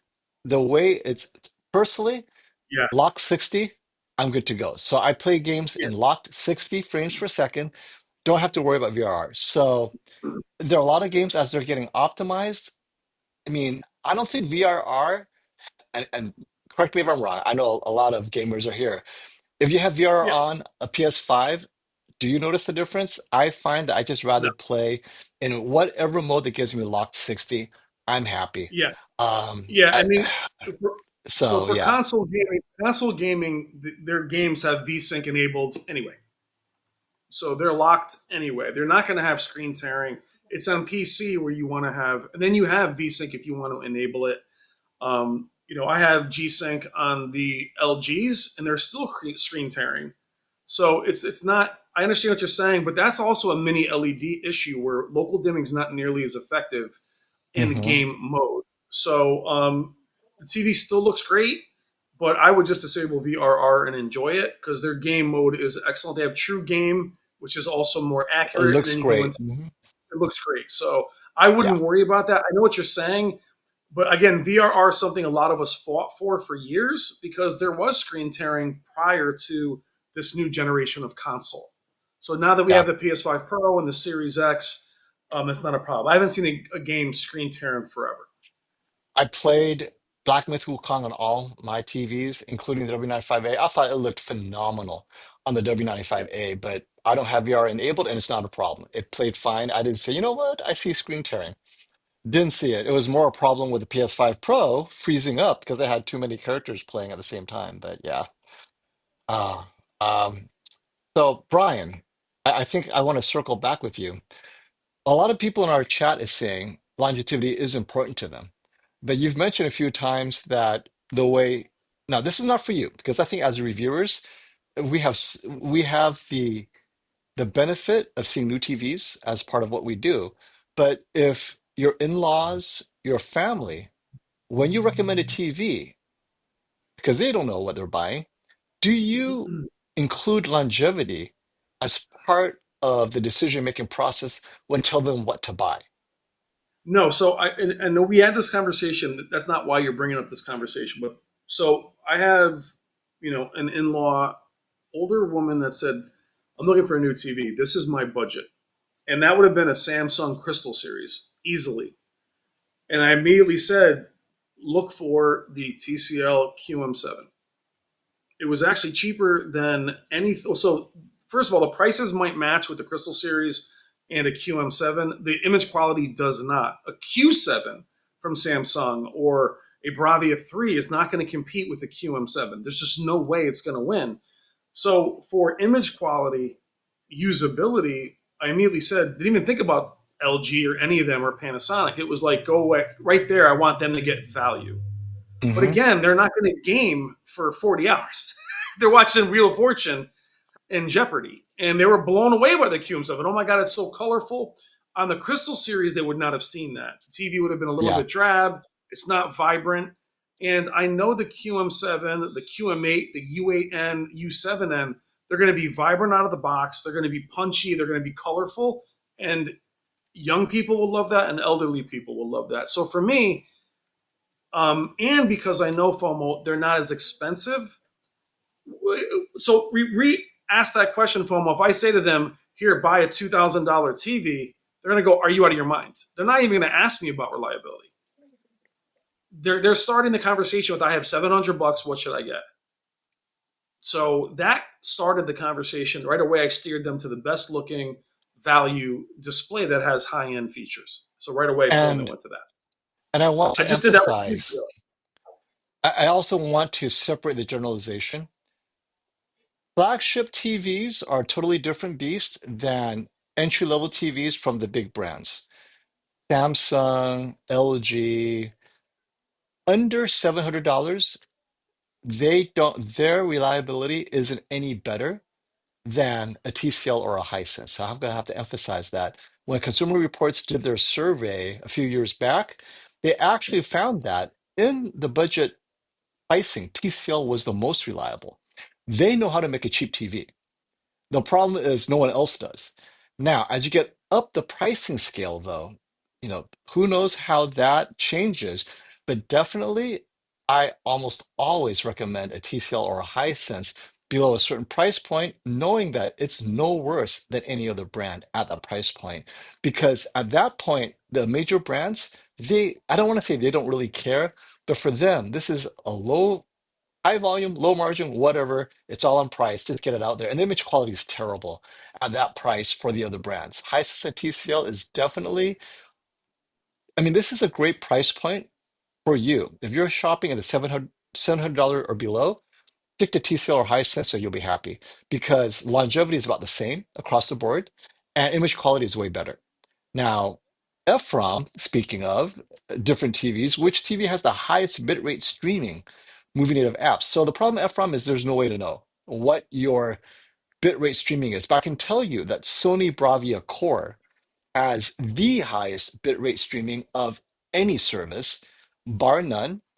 And among the various platforms, Apple TV would be right there as consistently their apps on Apple TV have a higher bit rate than any internal app on any TV. So that gives you some separation.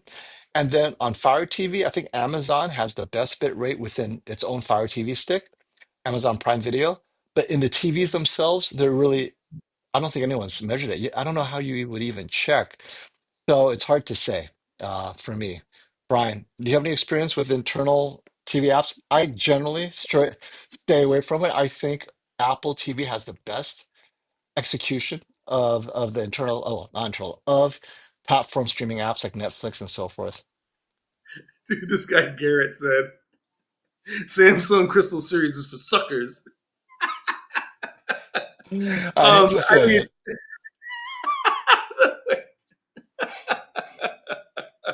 um, that was funny. Um, I just go.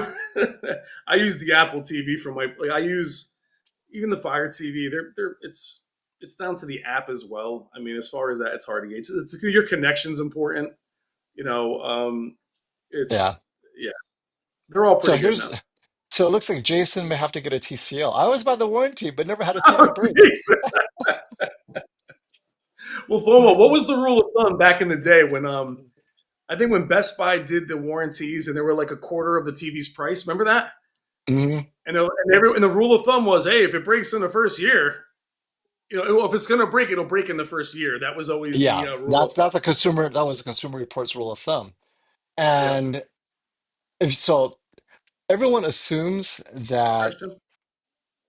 Well, okay, so that is no longer true. I'm seeing people complain after 2 years now. So it's not Yeah. like a Oh yeah. toaster where it either breaks the first year or it's going to last 10 years, right? These TVs, for whatever reason, I mean, I have no idea why, but it feels like 2 or 3 years in, issues start to arise, right? So, but yeah, Christian, thank you for the super chat, my friend. Looking for a good bedroom TV. Options: last year's QM7 or QM8. I have an 85-inch QN90C in the living room and love it. Want that pop? What else should I consider? Well, QM8. the QM7 and QM8 are very similar. So the QM8 gets, if you have super bright content that you want, I mean, if cost is no object between the 7 and 8, I get the 8. It's just Yeah. it's overkill for a lot of people, but I know you, Christian. But if you're off angle, you won't like the QM8 because off angle, you're gonna see the lack of pop, right? The color desaturation, the drop in contrast. But if you're within 15 degrees of on angle at all times, then the QM8 is such a popping TV, is how I would describe it. It pops harder than the QN90C, no doubt. Yeah, and I just saw the QM8 at 85 inches at Best Buy today, and because I had to go to a separate Best Buy, Bruce, because they weren't at another Best Buy. QM8 85 inches. I'm not worried about viewing angle, Christian, unless you want to watch it off the toilet, in the other room. You're Right. not going to see it. Now, I It like can the be 75 Q90C. inches. Yeah, go 85, baby. Don't go down. Go up. It needs to be Go up. 75 inch. Yeah, I got to go up. For the same You price, gotta get the go up. 85-inch QM8, assuming it's And, a and, it, similar price. and as far as mini LEDs, and this is what I'm telling you guys, mini LED technology is moving so fast. It is very hard to go back to a Wait, C wait, wait. anything. Brian, I just caught myself recommending a TV based on front-loaded features. QM8 looks amazing. It pops. But then again, I'm It putting lasts longer Samsung than out of I'm putting we can't Samsung out of stop. business, baby. We, we can't stop it. But like Can't Christian, stop. but with mini LEDs, it's very hard, especially the C. You're talking about especially the technology is moving so quickly. It's hard to say that a mini LED from a few years ago can compete with these new ones. It just OLEDs can compete. A C9 can, if you put a C9 in a room with a G5, people will still look at a C9 and go, "Damn, that thing's nice." Mini Yeah. LEDs do not travel well that way. You take a mini LED from 5 years ago, except for your Q90R, Can we and stop you put it here? Because I love this comment. Project Mayhem says Qmate over brightens, and I'm not going to argue with that. It does pop the EOTF curve on HDR, it is a bit brighter than accurate, but here's the issue, and I'm going to ask Christian to respond to this. Do consumers care? If it over brightens, and Christian just said, I want a TV to pop, he's literally saying, I would like it to over brighten. And here's the Yeah. issue. Sony recognized that. What did Sony do? I felt they over brightened and they won the shootout 2 years in a row. To me, the Sony was less accurate than the other TVs after calibration. So I would not have chosen the TV both years as the king of TVs because compared to reference, I was like, wait, the G4 and the S95C and last year's S95D both tracked more accurately to my eyes than the Sony. But guess what? That slight over brightening, it made the Sony look better. And so back to the consumer Project Mayhem, you may say it over brightens, but I guarantee you, you put that on a store, any content, they're like, oh, that looks better because they don't Yeah, know what yeah, reference yeah. is. It looks better. No, And so no. I don't disagree with you, but this is what Christian wants. He just said, I want it to pop. Yeah, so if you go back to Christian's comment, and no one says this, no one goes, look, I want the most vibrant, poppy, saturated, but really accurate. It's an oxymoron. Do you know what I mean? Like, Want I'm looking that for pop. pop, and I want Pop it to look means, like what right. was the Pop legendary Samsung? means the What was legendary the legendary Samsung, the Samsung? Q9, Q98, Q8FN, Q9FN. Yeah, dude, it was all Popped, about Black Crush. No, but those TVs were popped. bright. They crushed the Yep. hell out of the blacks. But what was the legendary Samsung comment, FOMO? When I drive home from work, I want my grass to look like that, not like the real grass I have outside. I want that nuclear grass. So you're asking for two different things. If you think it's over brightening, put it in freaking filmmaker. Well, actually, there was no filmmaker for QMA, but then you know that's not their signature. That goes back into what you want from these manufacturers. KS8000. Oh, look, Now we're just having fun. I forgot Ah, to say hello to Lisa. Hey, Lisa. Lisa, I love. We're How are almost you? done. Hey, Lisa. Thank you for coming I by. think she's been in for a while. Lisa, I what's up, know. love? That's why. She's like, it's about time I say hello to these guys. And let me see. So let's get caught up to all your questions. And now we're here for your questions, right? So whatever. Ask away anything you want. TVs, longevity. Apparently, no one cares Yeah, about longevity. Everybody wants things to pop for less. So, they want this. This you is right know, now. This is right. yep. I They, mean, they want miss right now. That's so right. talking about current. While we've already talked about Panasonic Hmm. and with TCL, the fact that the QM6 we've already reviewed it and spent time with it. It's freaking February. So talking about not following the trend, that's how you put a TV out for review before it Hmm. releases. And think about that for a second, guys. We're talking about back end reliability. How about this TV is available now? They're proud of it. Let's get it out.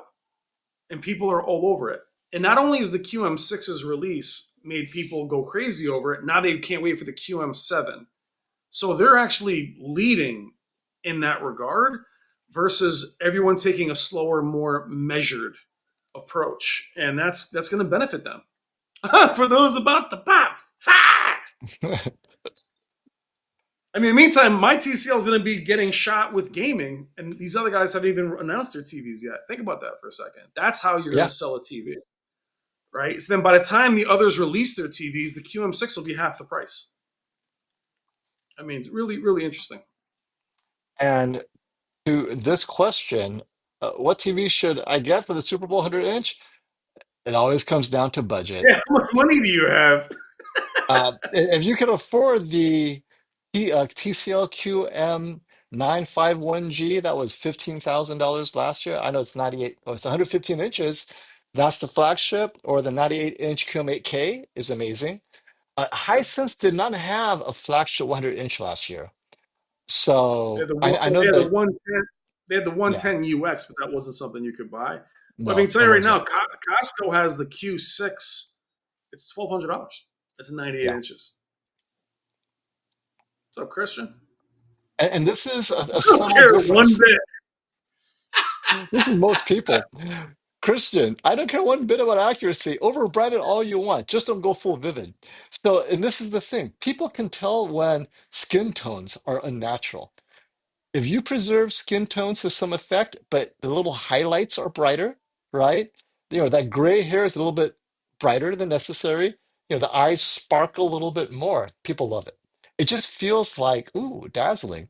As long as everything else looks kind of normal. And I think TV makers know what natural skin tone is.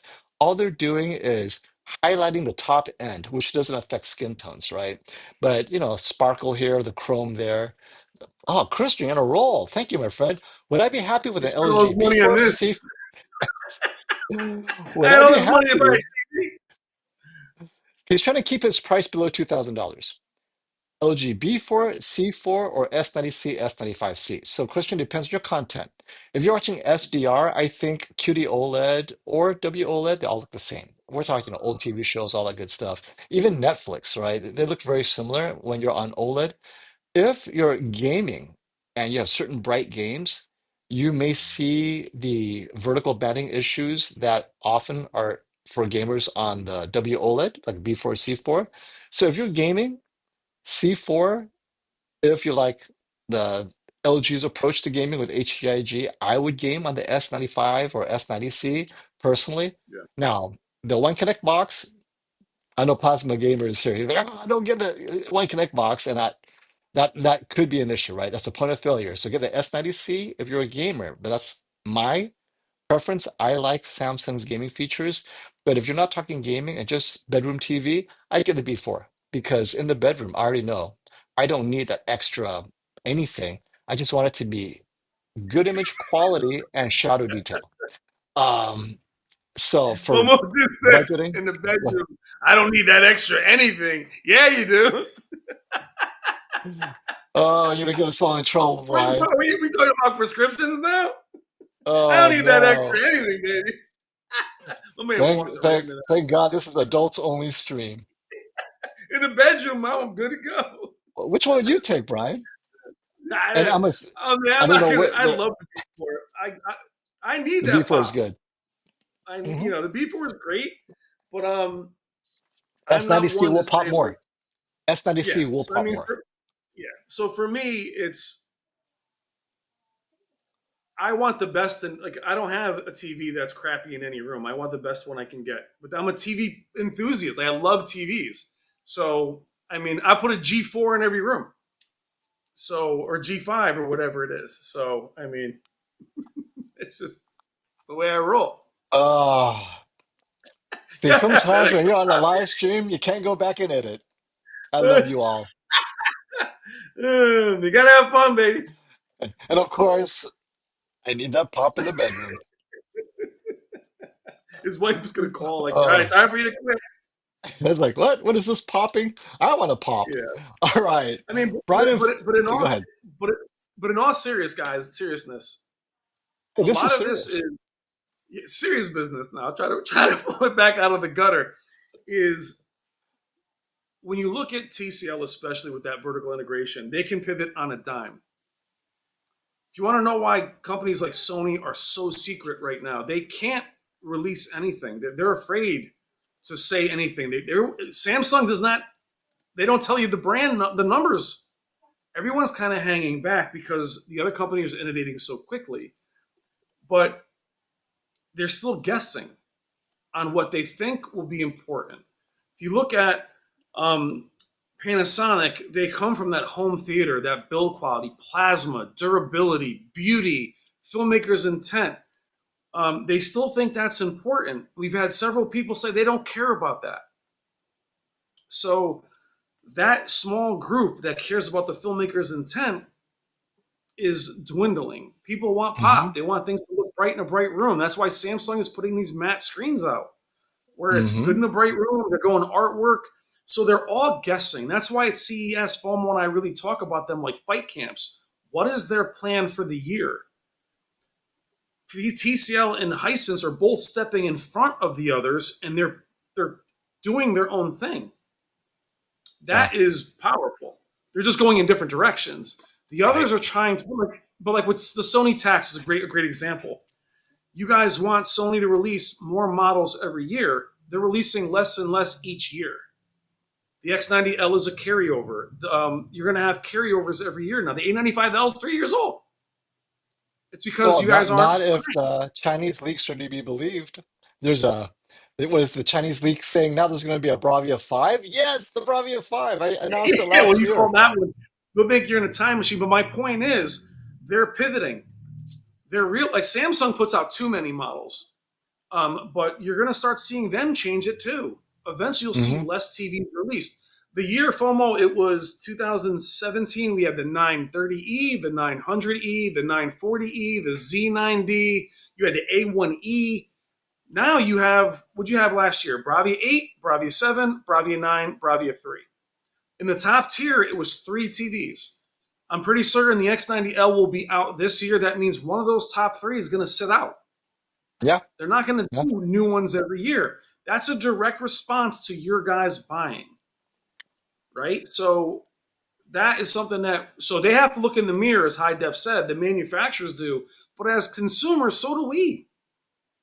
We want all these features. We do not want to pay for them. You have to really be honest with yourselves for that. You want TV Yeah. last 20 years? You Mhm. want it to sound good but be light?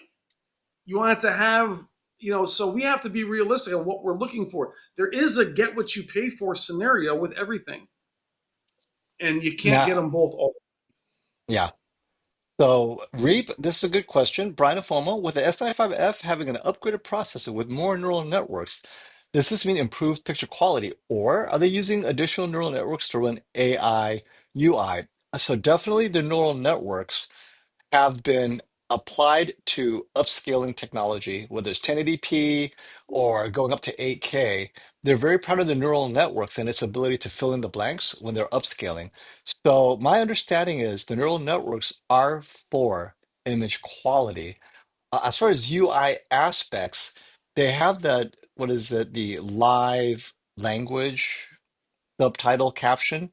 Whether or That's not actually pretty. that, That's pretty amazing. oh yeah, that's Yeah, very impressive. And now, whether that is a quote unquote neural network that's also running it, that's another matter. But I do know yeah. that every year they improve their neural networks for image quality. So you'll always have that as an ad, because as they get more information gathered, it just gets better and better.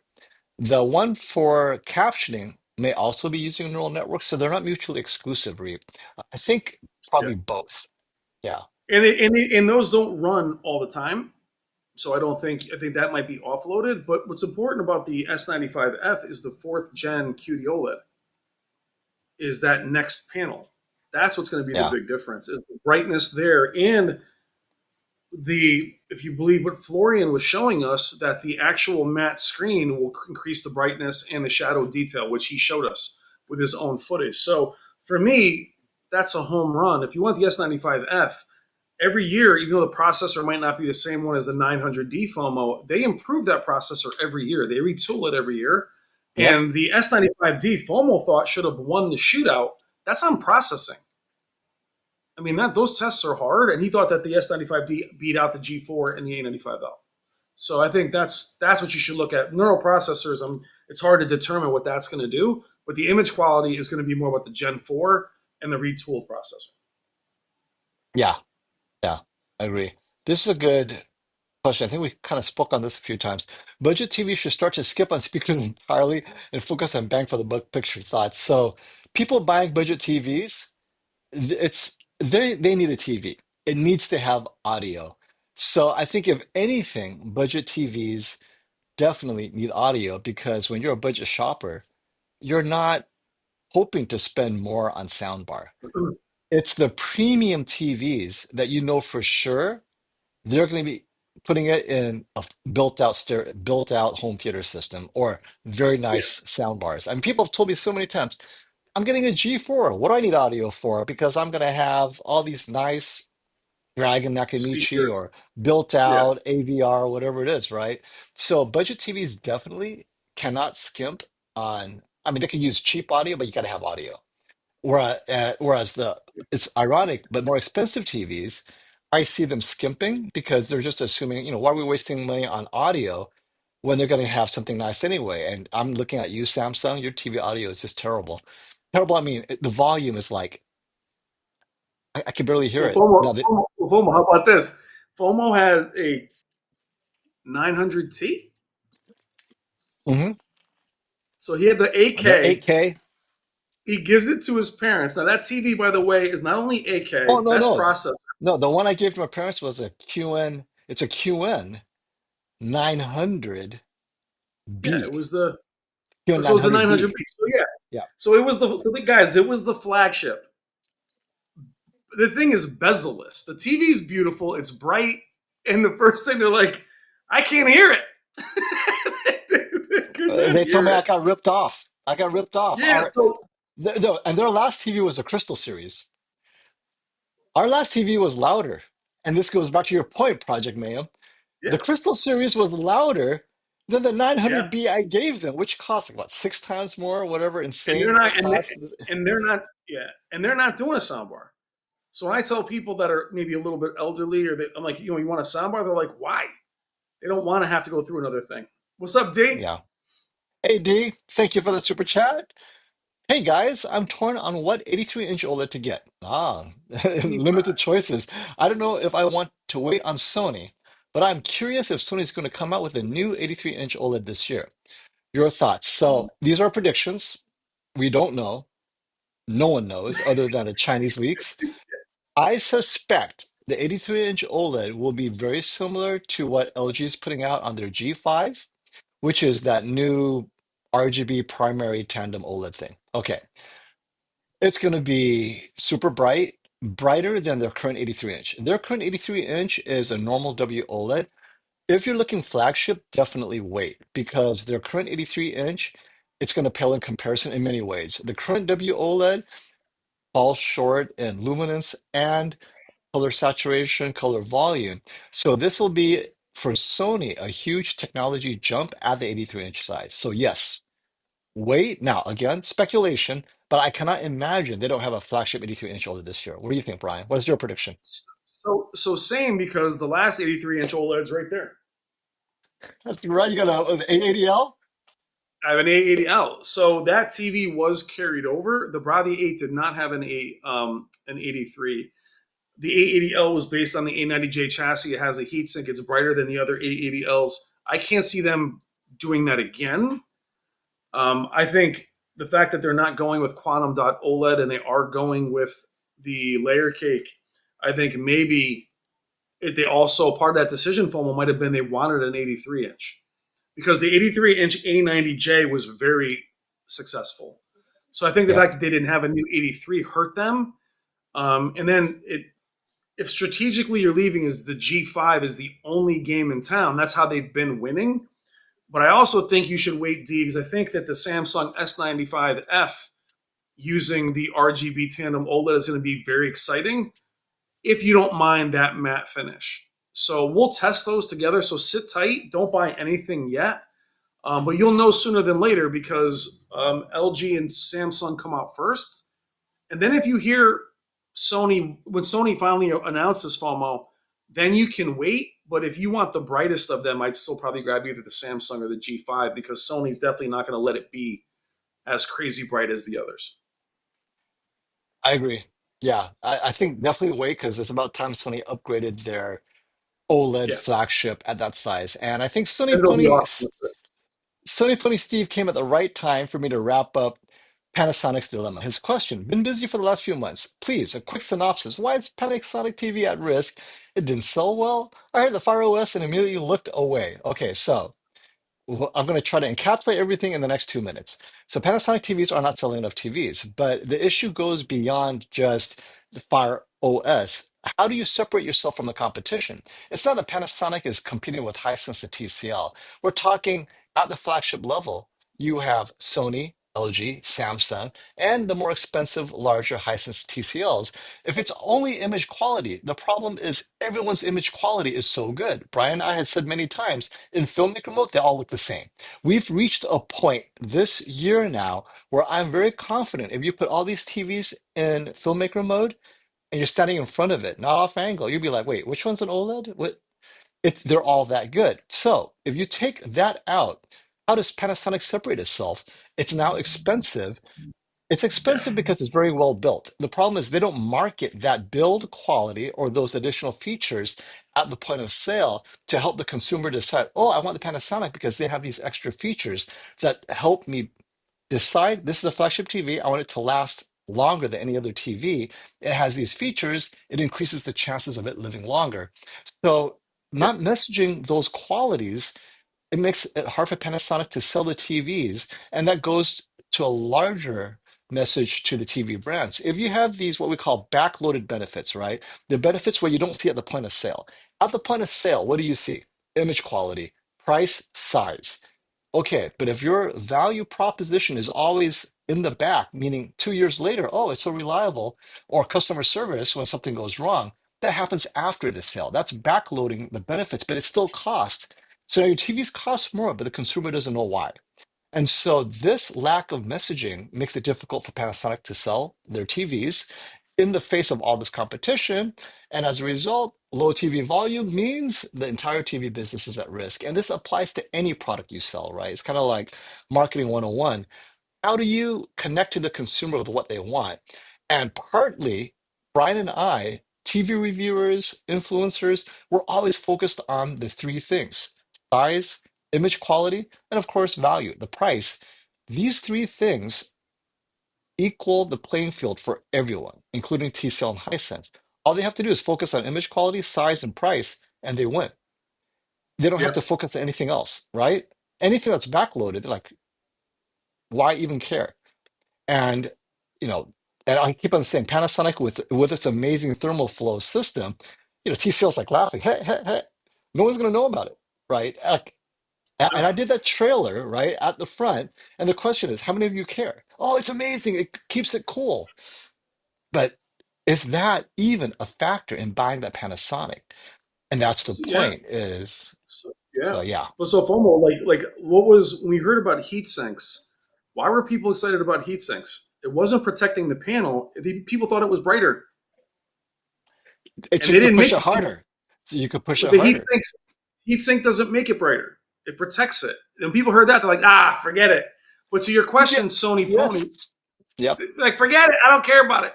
But Sony Pony, your quick synopsis is also this: Panasonic didn't say they didn't sell well. The TV, they had a soft launch last year at the end of the year. It's not those sales that dictated their conversation. They're basically saying they need to be X to be competitive and to survive. It wasn't like Panasonic came out and failed.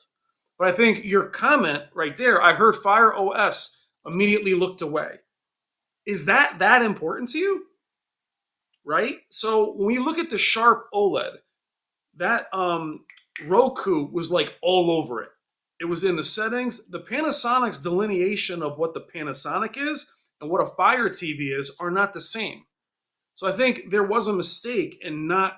I explained it. It's not a Fire TV like you see from Pioneer or one of the other brands that we see FOMO in the store. It's a Panasonic through and through. All they needed was the operating system to get you to the freaking TV. So the fact that you may want Panasonic and you already looked away, you never even gave it a shot. If you like Panasonic, give them the shot. Check out the picture quality. Amazon, yes, and you guys use Amazon every day. But because it had that OS, like, I forget it. Like, Google TV's better? Really? LG's is better? So, I mean, to me, they're all the freaking same. But the TV underneath it was stellar. The Z95A was phenomenal. The W95A was excellent. The Z85B was very good. But you guys didn't even look at it because of the remote. Think what we're saying. Yeah. And Yep. these Yep. and FOMO and I had to hear about Panasonic. Where's Panasonic for 10 years? They're here and nobody cares because of the remote. So it's like if I understand it's not to everybody's taste, but you didn't even look is my point. You didn't even look. The fact that the image quality is right there with Sony. They out Sony in many ways, and you didn't look because of Amazon? I mean, you know what I'm saying? Yep. Talk about Nope. practice. I Talk about playoffs. I only look at the OS What's when up, it's for Brittany? my family, because my family doesn't use separate streamers. We don't like a lot of remotes. One remote. Google TV And freezes up all the time. for for me, Ryzen is the preferred Yeah, default OS. That I really like how it flows. My family loves it. It's just intuitive. They did a great job setting it up. But that's, it's very personal because I like the way it's set up. But for older people, it's Roku. Like for my parents, I would prefer the remote is simple and they can access it easily, right? Um, WebOS is too many features and settings. It takes too long to get to what I need to. It doesn't mean it's bad per se. I just like how Tizen fits the way I watch TV for my family. So, yeah. everyone has different tastes. So Tizen's ease of use is pick up where you left off. That's their strength. Even their settings for us now as reviewers, when I go to hit picture setting, it'll immediately put up filmmaker, whatever one I was on last FOMO. It'll learn what I'm doing. But so it's all what you want. But I look at Google TV. I mean, it freezes up all the time. It's slow. LG, I got the remote shooting out the window. I'm turning on the wrong TV on another floor. So for you guys in the comments, you guys watch this because you still are enthusiasts to some degree. And reliability and processing, those things are important. But the engineering aspect, FOMO, is where the money is really spent. And I get the remote. I'm kidding about the remote. The TCL's backlit remote, Hisense does. They should all have backlit remotes. But I mean, not giving them a shot. You didn't even look. And look, That's really Brad part of likes the Fire problem. TV OS. I mean, some people like it, some I people do. don't, so Yeah, it's I do okay. too. I mean, I use the Fire Six a lot. We test TVs because I can bring them anywhere. They're $30. I mean, it's not. I don't know. So I think this Project Mayhem's comment is great because it now encapsulates why we're here with you. This is the only spot I can talk about TVs this way without people thinking I have a strange electronics kink. So I used to think, where can I go to talk about TVs? Like dive deep into what I want to know about a TV. And so we created this community so we can share our passion, knowledge, and experience with these TVs with you guys. So, I know there's so much to ask, so much to say, and thank you, Project, for coming. And I got to add balance. Eddie Brock says Tyson is trash. See that? One man's treasure is another man's trash. So, But Eddie, I tell you right now, man, Tizen and Samsung, especially at Value Electronics, you're double tapping to get to the settings. I'm turning on this TV. The other one turns on. I have to double. How many times me and this guy have to actually change? We have to edit because I'm double tapping. You know the double tapping the remote, and I'll have that in the video. What's up, Bruce? Oh, look at Bruce bringing in knowledge. and I love, thank you, Bruce, for that level of knowledge. So I What's up, have to Bruce? say, because this makes me wonder why one would choose one over the other. To be fair, the OS can also dictate the number and level of the picture settings. Looking at Google versus Roku, Google has much more granular level adjustments, which probably explains why a lot of brands like TCL has moved to Google because we want these additional levels of adjustment. And I think Fire OS is very similar. If you look at the Panasonic, they had lots of levels of adjustment as Nine well. presets. Oh, it's awesome for us reviewers to play with. So, that explains why they choose the operating systems they do. So, yes. Okay, Brian, Like Roku, what are you doing? remember Roku got mad at me because it was like, you don't have to swipe your credit card to get Oh, past the settings. yes. That's unacceptable. That's unbelievable. I remember that. That was on the Sharp, right? Yeah, it was on the old. I'm like, okay, I had to put in my credit card number. Yeah. So So, what's happening this week, man, before we sign off? So, I mean, exciting is that FOMO and I both released our TCL QM6 first looks and reviews. I did a Costco walkthrough for Super Bowl that went up yesterday. I filmed a Super Bowl Best Buy one that'll go up tomorrow. Then I have the QM6, both console, PS5 Pro, and PC 4090 content. We're hoping the QM7K will arrive sometime soon because it's amazing to have these TVs before we actually see before we do our workshops with the other manufacturers to have the actual TVs in our studios is amazing. And then now that I've done my standalone QM6 videos, that TV will fight the Bravia 7. It'll fight the U8N. It'll fight the W95A from Panasonic. So you'll see a lot of what TCL is offering because they're the only ones in the ring right now. And it'll be cool to see how they do against last year's TVs. And if we have them long enough, they'll go against what we see from Hisense. But this week, tomorrow, I'll have the Bravia 9, I'm sorry, the Best Buy Super Bowl video up.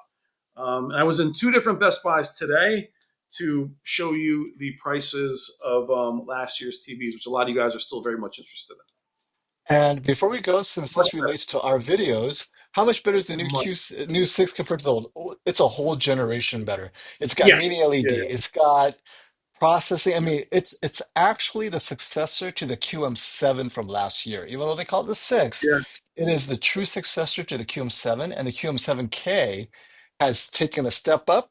So the yeah, pricing of the QM6K is more comparable to last year's QM7.